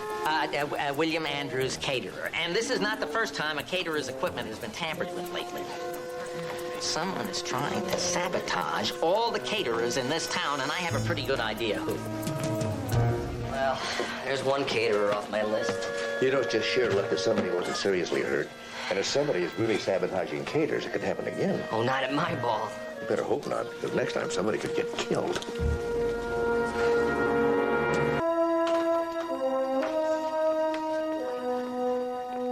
Oh, boy. I'm in deep trouble. Jesse, what's the big deal? Just pick someone and walk away. Yo, this is the benefactor's ball. And you want it to be the most popular benefactor's ball in community general history. Of course I do. Okay, here's what you do. Send out the invitations, collect the donations, and cancel the ball. I think if people pay $500 a plate, they're going to expect to see something on it. They expect to spend a fortune on an ugly dress or a rented tux so they can socialize with people that they've been trying to avoid all day long. Then they have to listen to boring speeches honoring someone everybody hates, yet they suck up to them for one reason or another. And then they have to wait 2 hours for the valets to find their cars. Then why do people go to these things in the first place? It's not that they want to, they have to. So you mean people are going to have a rotten time no matter what I do? Don't worry, everybody's going to blame you anyway. Hi. The arson squad checked out Andrew's kitchen. Apparently it looks suspicious, but they haven't found anything concrete yet, except for the noodles. You came all the way down here to tell us that? Well, Jesse's in a real tough spot right now. He needs all the help he can get. Hey, thanks. Besides, it's Tuesday. Pigs in a blanket. Anybody want to join me in the cafeteria? Are you kidding? With a full 24 hours notice, I could handle 500 people. Hugs to Janice. Can we help you? Are we set for Thursday's wrap party? Say yes, because they're wrapping 2 days early. As in tomorrow, I know it's impossible. Now, just get it done. I'm sorry, I don't have time for this meeting after all. What meeting? Well, good news is, looks like Thursday I'm open. Can we say lunchish? Not easily. Nancy, put me down for Thursday. Lunchish with Dr. Travis. Who are you? Cynthia Bennett. Apparently that's Cynthia Bennett. That's right, all 300 lobsters tomorrow. So they take the red eye. I don't care if they have jet lag. Just get them here. She's a caterer. Oh, and they pinned a detective shield on me. I tell you, Miss Bennett, I was very impressed with your bid for the benefactor's ball. Don't take this the wrong way, but you're a fool. Now, what exactly would be the wrong way to take that? Anyone with a calculator and a copy of Bon Appetit can knock off an impressive bid. But can they deliver on what they promise? Well, if I knew that, I would have hired someone already. You know, there are a lot of wannabe caterers out there. But there's one thing I've got that they can only dream of. A 4-digit cell phone bill? References. Wow. Is this the real Annette and Warren? Give them a call and ask. And be sure to mention my name to the person who answers. You'll get through. Bruce and Demi? Whitney and Bobby Denzel and Pauletta Barishnikov. Can I borrow this for a while? Yeah. Is Fred Dreyer in there? Well, it sounds like Cynthia Bennett did a great job for you. Thanks for your time. Hey, and you know what? As long as we're talking here, I've got this great idea for a movie where Rambo actually teams up with Rocky. I'm sorry, I gotta go. I'll call you later with the details. What do you got? You're gonna love this, Doctor. Something you have never seen before. You're kidding. No, she's not kidding. BP, pulse? Through the roof. Hypertachycardia? No, well. So, let's take a look. Okay, here we go. A feast for the eyes as well as the palate. Hi, I'm Fred. Fred McCarran, Helen Froelich. And we put the fun Back into fundraising. and the ball. Back into your ball. And this is supposed to impress me. Well, not as a thing to your benefit, of course. Of course. Personally, I like to think of it as a quick introduction to our unique style. Mm-hmm. Our unique style. Oh, yes. We think that food is first, but fun is foremost.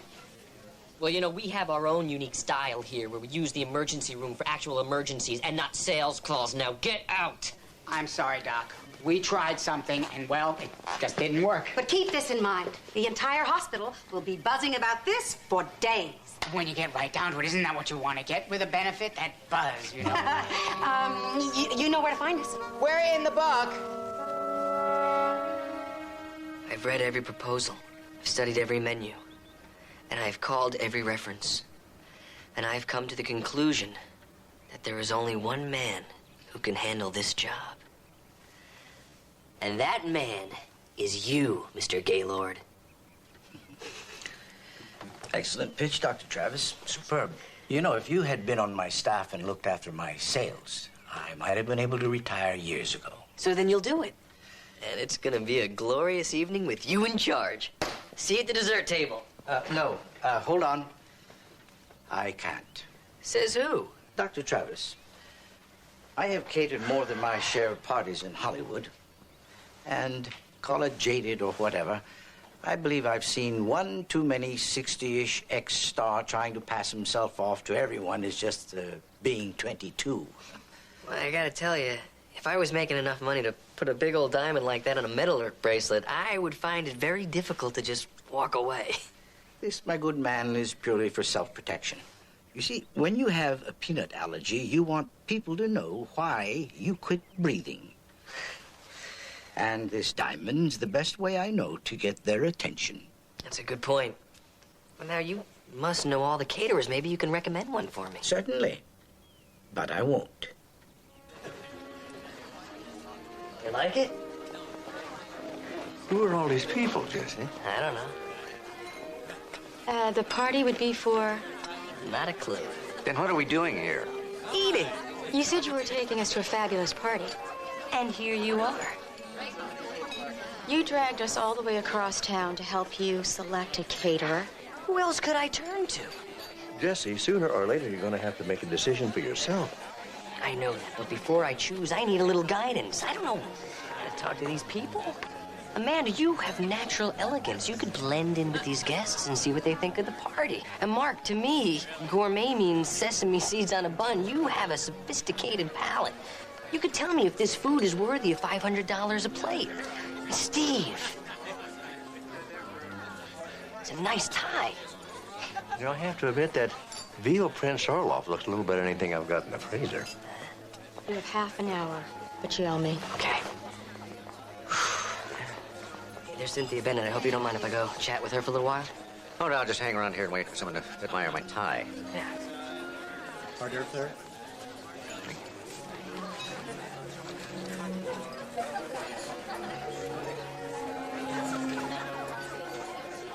Okay, try to think of it this way. If you go on stage without inhabiting the part, you're just a person mouthing lines. Isn't that what Stanislavski said? Mm-hmm. Well, the same is true with this. When folded perfectly, point sharp, edges crisp, it's a napkin. Until then, it's just a balled-up piece of cloth. Now, take these rags into the kitchen and don't bring them back until they're napkins. Tuck the points tightly under the long fold. A solid napkin is a monument to the meal. Mm-hmm. Oh, good evening. Evening. You enjoying the party, Dr. Sloan? Lovely. Very nice. Oh, thank you. Oh, Stanislavski would definitely approve. Yes, well, most of the waiters on the party circuit don't really care about the job. It's just what they do until the real career kicks in. So in order to motivate them, I have to speak in terms that they can understand. I can see why caterers like working with you. I tried to do a good job. Although I must admit, I'm surprised you're working with this particular caterer. Cynthia? We've done hundreds of parties together. Even though Willie said she sabotaged his party? You know, you could have been hurt. Explosions aren't Cynthia's style. Besides, she can do more damage with an ugly rumor and a cell phone than 1,000 pounds of dynamite. May I interest you in some of these? Excuse me, Dr. Sloan. I have a jewelry crisis.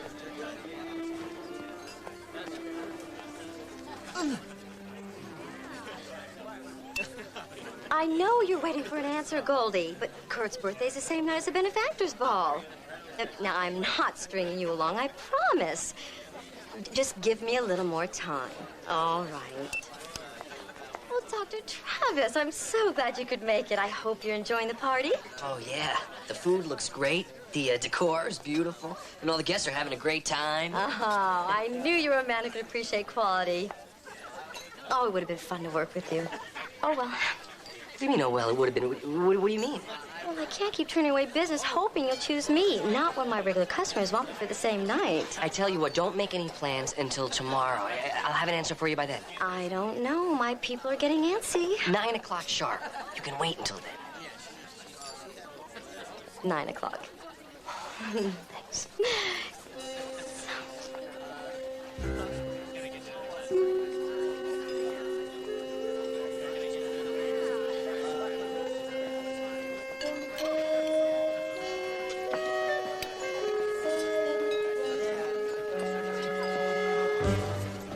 Hey, is this a great party or what? Can we leave yet? Mind if I eat my food first? As long as I don't have to watch. What's wrong? I think it was a shrimp toast. You know what your problem is? You don't have a stomach for fine food. Shrimp toast? Veal Prince Orloff. Now, no offense, Mark, but as you get older, the digestive system gets a little twitchy. You may want to stay away from the rich foods. Veal Prince Orloff? Cheese balls. Amanda, all these years in the path lab, who would have thought that you had such a tender little stomach? You know something? I don't think it's Amanda's stomach. Or ours.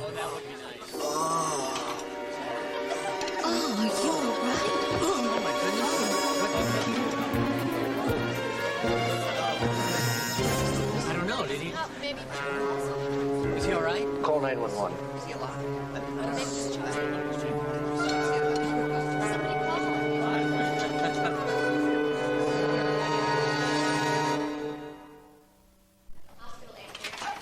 Hey, sorry I'm late. Anything come up during the autopsy? Yeah, my breakfast, thanks to you. That hasn't happened to me during an autopsy since I was in med school. Hey, well, look, I didn't cook the food last night. You didn't eat it either. Probably a good thing since the lab said it was full of salmonella. So Cliff Furlong died from food poisoning? Well, not exactly. He was taking digitalis and diuretics for a heart condition. But that combined with salmonella caused his potassium levels to drop so much so that his system shut down and he died. So this was an accident? No, the salmonella levels in his blood were way too high to be simple contamination. Somebody tampered with that food, which makes a murder. So everyone got poisoned just so someone could take out this guy? I don't think so. Mr. Furlong wasn't even supposed to be there. He was a last-minute date of one of the other guests. So then technically it was an accident. Well, not if the food was deliberately tampered with. You know, I think Willie was right. Somebody sabotaged his grill. Maybe the same person that tampered with Cynthia Bennett's food. Or Willie was getting back at Cynthia for what she tried to do to him. It doesn't matter how it happened. Cynthia Bennett is not going to be catering my benefactor's ball. Hold on. Think about it. Jesse, you do that, then the sabotage paid off. You think all this sabotage is about who I pick for a caterer? Yes. Well, then I quit. Well, unfortunately, that's not going to solve the problem. It will for me. Are you saying this guy died for a party? Well, it's not just any party, Steve. Whoever gets the benefactor's ball replaces Martin Gaylord at the very top of the catering world. A lot of money and prestige involved. Something to kill for. I think I better have a talk with Cynthia Bennett. Right after I throw up. Well, the bad news is you're still dehydrated. The good news is you won't be having to eat our hospital food. Just give him 25 milligrams of compazine and keep the fluids going. Yes. Thanks, Flo. Mr. Horn, aside from your queasy stomach, how are you feeling? Lucky. This is the first time in 10 years as a cater waiter that I've gotten food poisoning. 10 years? Wow. I guess the career as an actor didn't quite pan out. Not all of us cater waiters are doing it to pay for acting classes or chance to slip someone a spec script. Some of us are professionals. For 9 years, I worked exclusively for Martin Gaylord. Would you have any idea who would want to ruin Willie Andrews and Cynthia Bennett? Fred McCarran and Helen Froelich are the obvious ones. Next to Cynthia and Willie, they're the best. And they haven't been struck yet. Wow, so you must know everybody in the catering scene, huh? If they're worth knowing, they started with Mr. Gaylord. Do you know Captain Cluck? Let me ask you, if you were arranging a big social event, who would you hire to cater it? Me. I mean, no offense, Mr. Horn, but you're a waiter. So was Martin Gaylord when he started out. No one is born a caterer, Dr. Travis. You do have to get your start somewhere. I realize that this is the benefactor's ball. I mean, it's hardly a place to get your start. Sorry.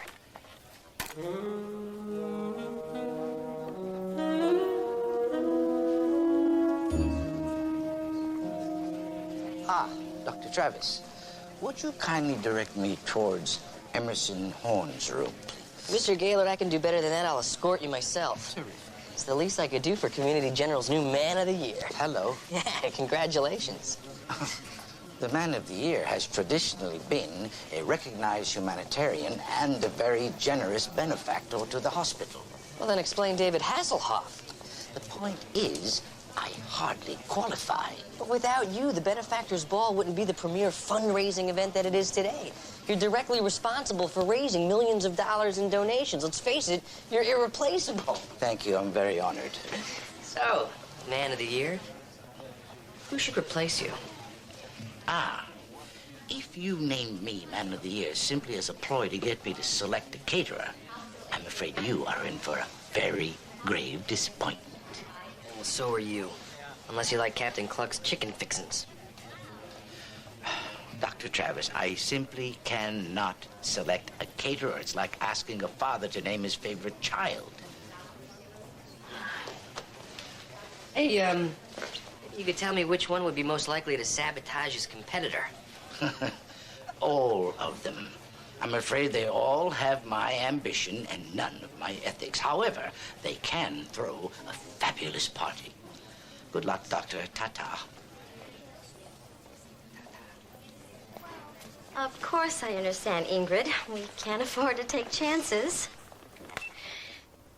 I've done every party she's ever been to, and now I'm not good enough to cater a bachelorette party for 35 of her supermodel friends. After last night, can you blame her? She probably didn't want her friends to spend the next day throwing up. They're supermodels, Detective. That's what they do anyway. Cynthia can't come to the phone right now. She's busy vomiting. If you'd like to leave a message. Hello, why don't you just shoot me?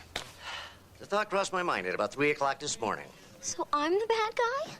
That's what I'm here to find out. You know anything about the explosion that ruined Willie Andrews' party? Well, of course I do. Thanks to his misfortune, I was about to get the contract for the Benefactor's Ball. What are my chances now? If it was up to me? Well, with me and Willie Andrews out of the running, that just leaves the dastardly duo, Fred McCarran and Helen Froelich. There must be 1,000 other caterers in this town. Yes, but only 3 who trained under Martin Gaylord. Anyone else is just fast food. Hey, I was never poisoned by Burger Boy. And I smoked 6 packs a day for 12 years. Does that mean I shouldn't worry about lung cancer? Well, Fred and Helen did do it. It wasn't a very subtle plan. They stand out like a topless dancer at a funeral. So you've been to one of their events?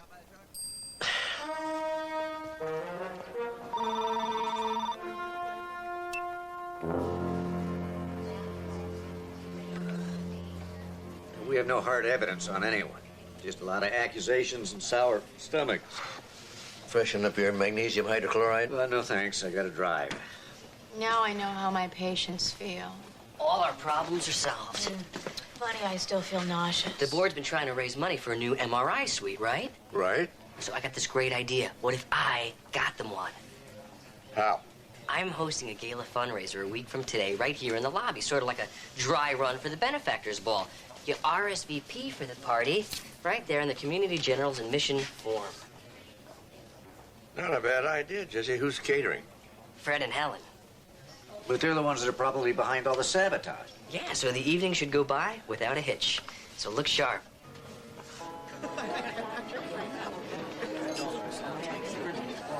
Very good. Oh, hi, Jesse. Yeah. Nice turnout. Yeah, and we're saving a bundle on overhead. No room or furniture rental, plenty of parking, and free decor. Be careful, Jesse. You're starting to sound like an administrator. Yeah, I see you finally wised up and went with a real chef from downstairs. Where'd you go, with macaroni and cheese or the chip beef? They're both great. You know, he wasn't raised that way. He's going to be so depressed when he lifts that lid and finds that there's lamb medallions and champagne mousse. Don't look. Let's see that lady following the food cart. That's Jan Curran. She's the society editor for the Los Angeles Chronicle. She's always first in line for the food. And last to leave the bar.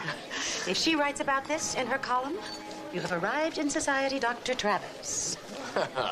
See, Mark, I told you, there's nothing to arranging a little fundraiser. Mm-hmm. Except your caterers may be killers. So, you arrest them after the ball.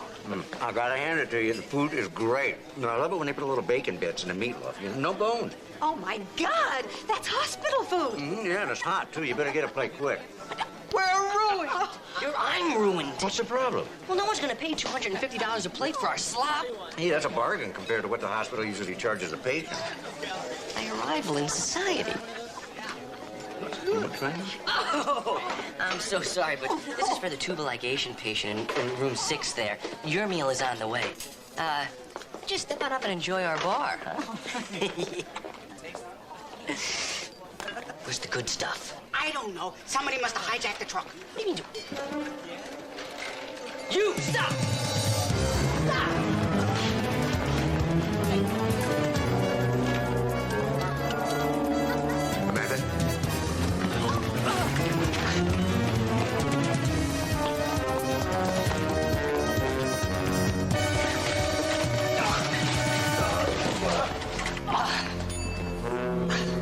Sorry.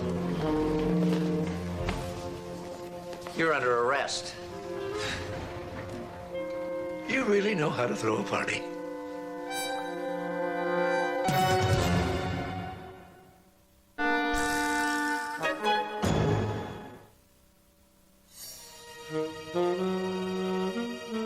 I always thought it was a crime the way food is served in hospitals. Until now, I never knew it really was. This isn't a joke, Mr. Andrews. It's exactly what it is, Lieutenant. It's just a harmless prank. It's just like what those two scoundrels pulled on me when they blew up my charcoal grill. You said Cynthia Bennett did that. Yeah, well, that's what I thought, you see, until all those people got poisoned at her party. And how do I know you didn't do that? I'm not that kind of person. You're just the kind of person that would break into their kitchen, lock a chef in a freezer. I tossed them a down jacket first. Destroyed everything they cooked, and steal their van. I returned it. Well, yeah, that reminds me. You parked in a handicap spot. That's a $2,000 fine. So why don't you just convince me that you didn't contaminate Cynthia Bennett's food, and in doing so, kill one of her guests? I didn't destroy everything Fred and Helen cooked. I dropped it off at a homeless shelter. And you saved the receipt for your taxes. The point is, Detective, I'm an artist. Food is my form. It's my life. I'd never waste good cuisine, whether I cooked it or not, and I certainly could never poison it. Not even for the lucrative catering contracts you might land if you got the benefactor's ball? I wouldn't. But Cynthia, Fred, and Helen, they're not like me. No. They might.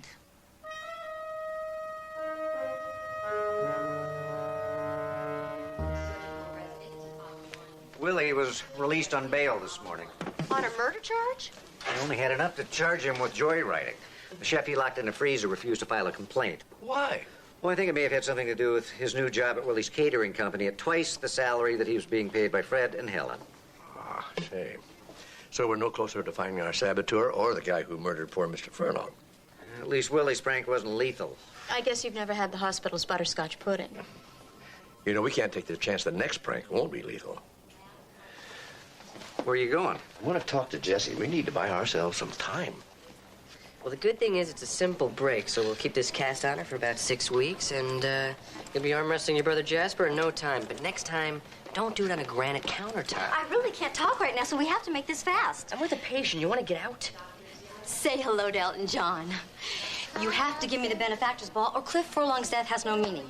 Is this about that guy that died at your party? Well, maybe you can live with that guilt, but I can't. Thanks, Elton. You're a candle in my wind.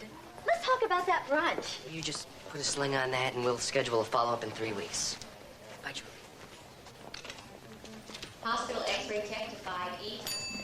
Hospital X-ray technician to 5E. I'm not going to say a word. My food speaks for itself. Security? Yes? You escort this man out of here? Yeah, but we'll just try a bite. Just one little bite. Hey, bon appetit.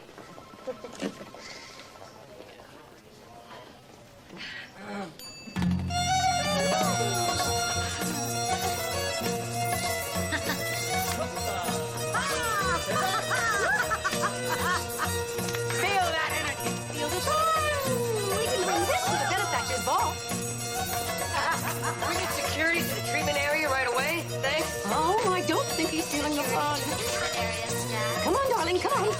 Goodbye to the service.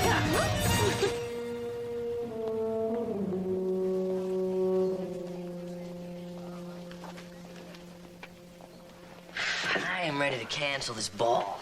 Jesse, you can't cancel the ball. Those are the biggest donations of the year. We need them. But I doubt we're going to be able to unmask our saboteur by then. So what do we do? We need to put somebody in charge who's above reproach. Captain Cluck.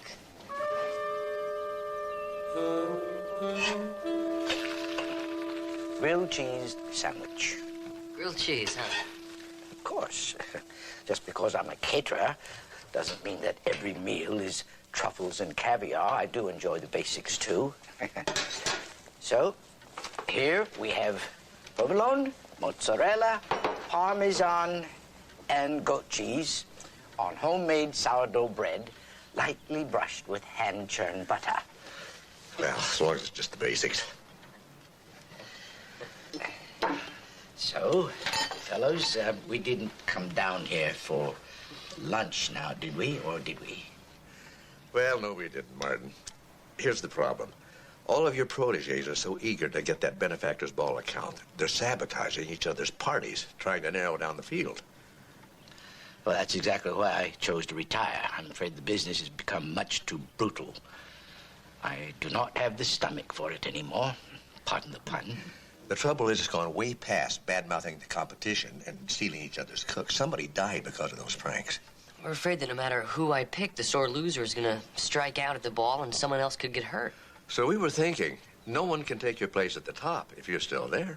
But I do have to retire sometime, you know. Oh, of course you do, but could you just hang on for one more event? I'm in trouble, Mr. Gaylord, and only the best can get me out of this, and that's you. You made the benefactor's ball the high point of the social season. Now, you wouldn't want to see your legacy disgraced, would you? Leave everything to me.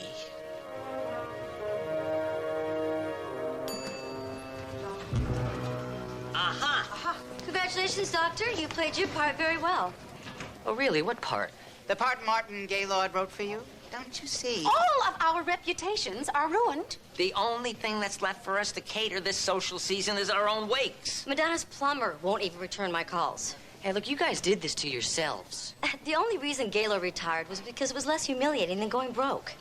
He was the dinosaur, we the Ice Age. When we quit, his business was finished. Well, Cynthia's the one with the golden Rolodex. Willie's the culinary genius.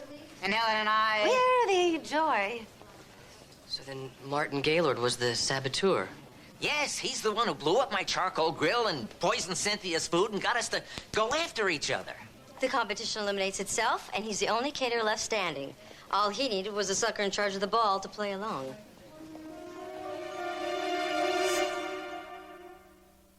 I hate to say it, but their theory's as good as any. It could be Gaylord.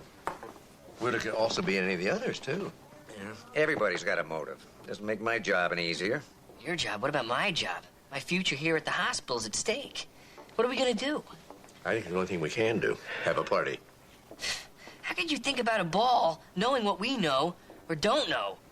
You know? Everything that's happened is centered around that ball. I think the only way we're going to find out the truth is to have the ball. Gentlemen, rent your tuxedos. This is going to be a killer.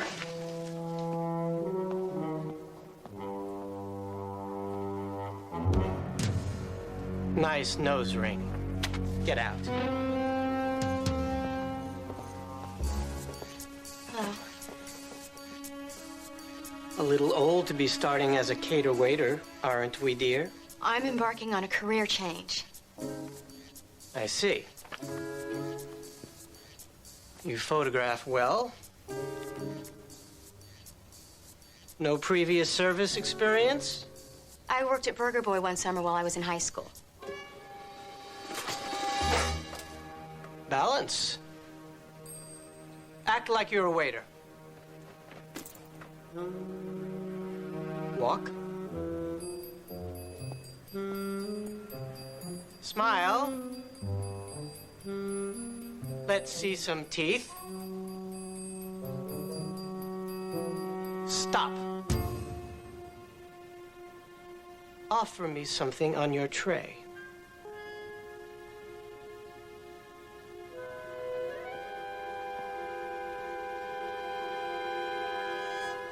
Studs only. I beg your pardon. No dangling earrings, studs only. No other jewelry, normal hair, light makeup, shower, and wear underwear. I-9, W4, contact information, and rules of cater waitering.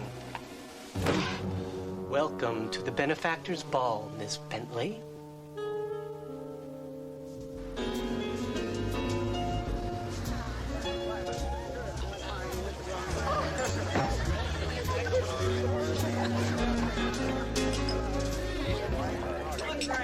They're supposed to be in circles, not ovals.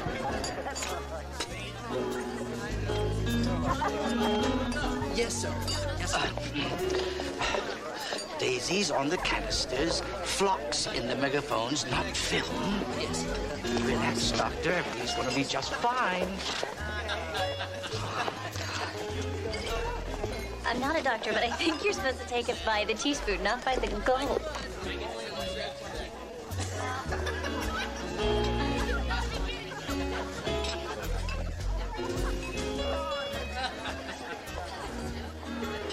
I think I'll go check on my undercover operative.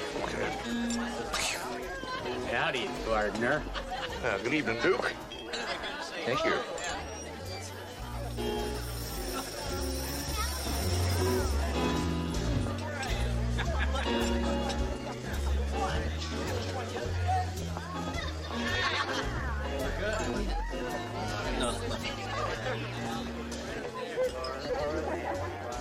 Nice outfit.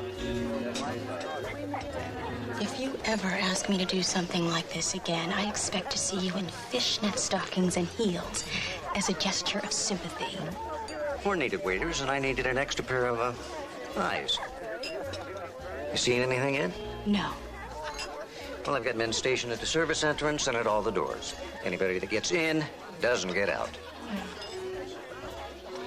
You know, that is a good look on you. Enjoy the party, sir. I love it. That is great. I know. Hello, Susan. Oh, hi, Dr. Friedgen. Nice to see you. The board of directors is very impressed. With Susan. It's not too late for them to cancel payment on their checks. You don't sound very optimistic. Well, maybe I've been to too many parties lately.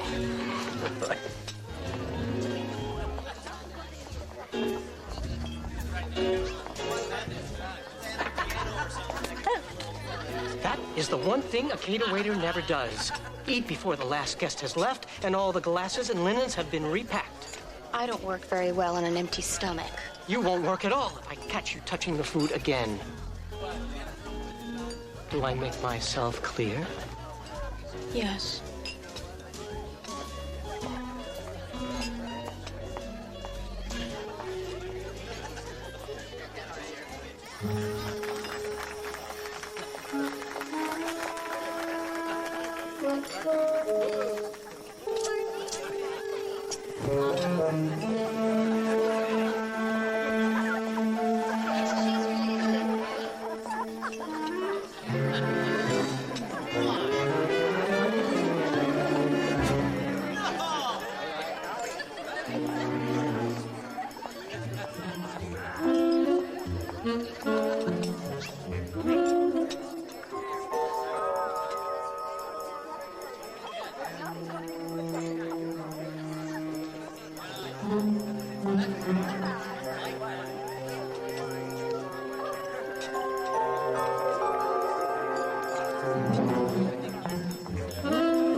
Here's looking at you, kid.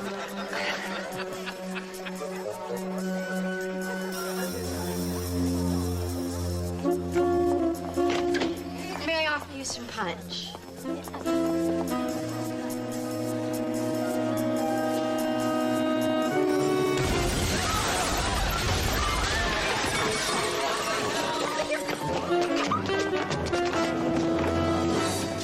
Not so fast. Here's another fine mess you got us into. Oh, that's it. The party's over. My career's ruined. Hollywood, if nothing else, is a spectacle. Welcome, ladies and gentlemen, to the 31st Annual Benefactors Ball.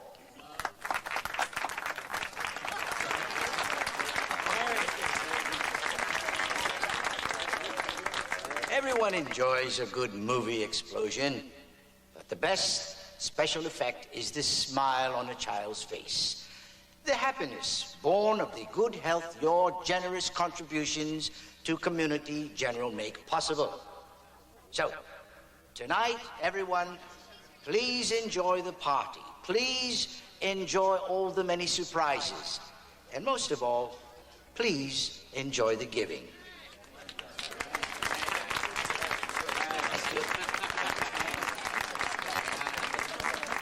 Amazing save, Martin. Oh, thank you, but that was absolutely nothing. You should have seen when the white tigers got loose at the county zoo benefit. Well, I tell you, if you weren't man of the year, I would make you man of the year. Man of the year. You gotta be sitting at the table of honor. I got a speech to make in 10 minutes.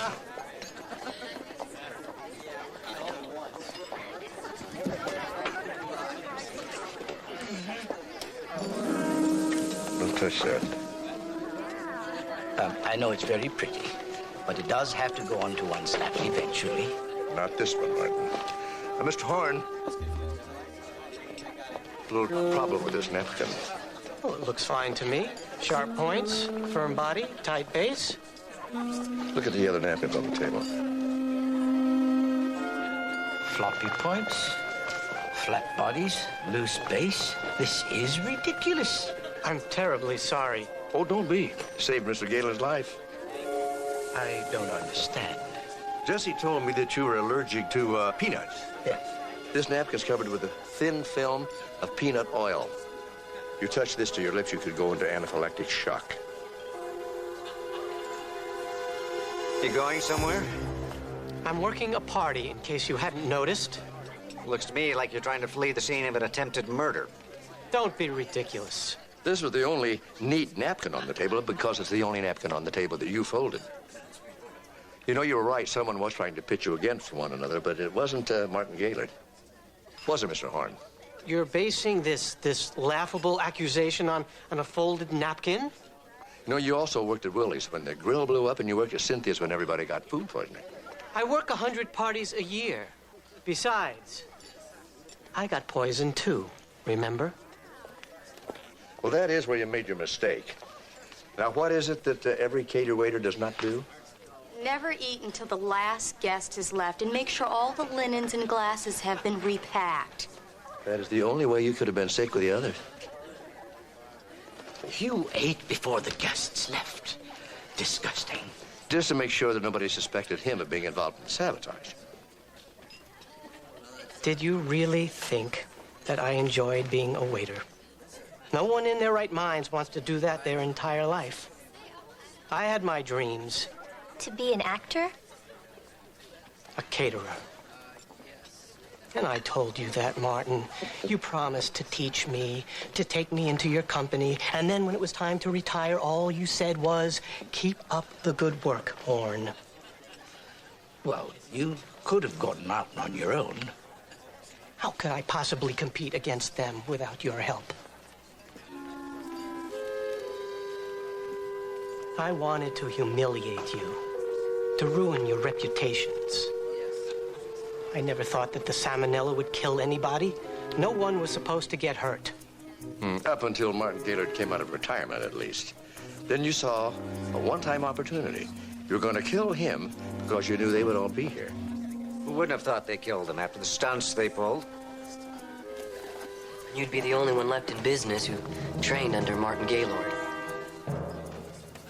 Steve! I got him.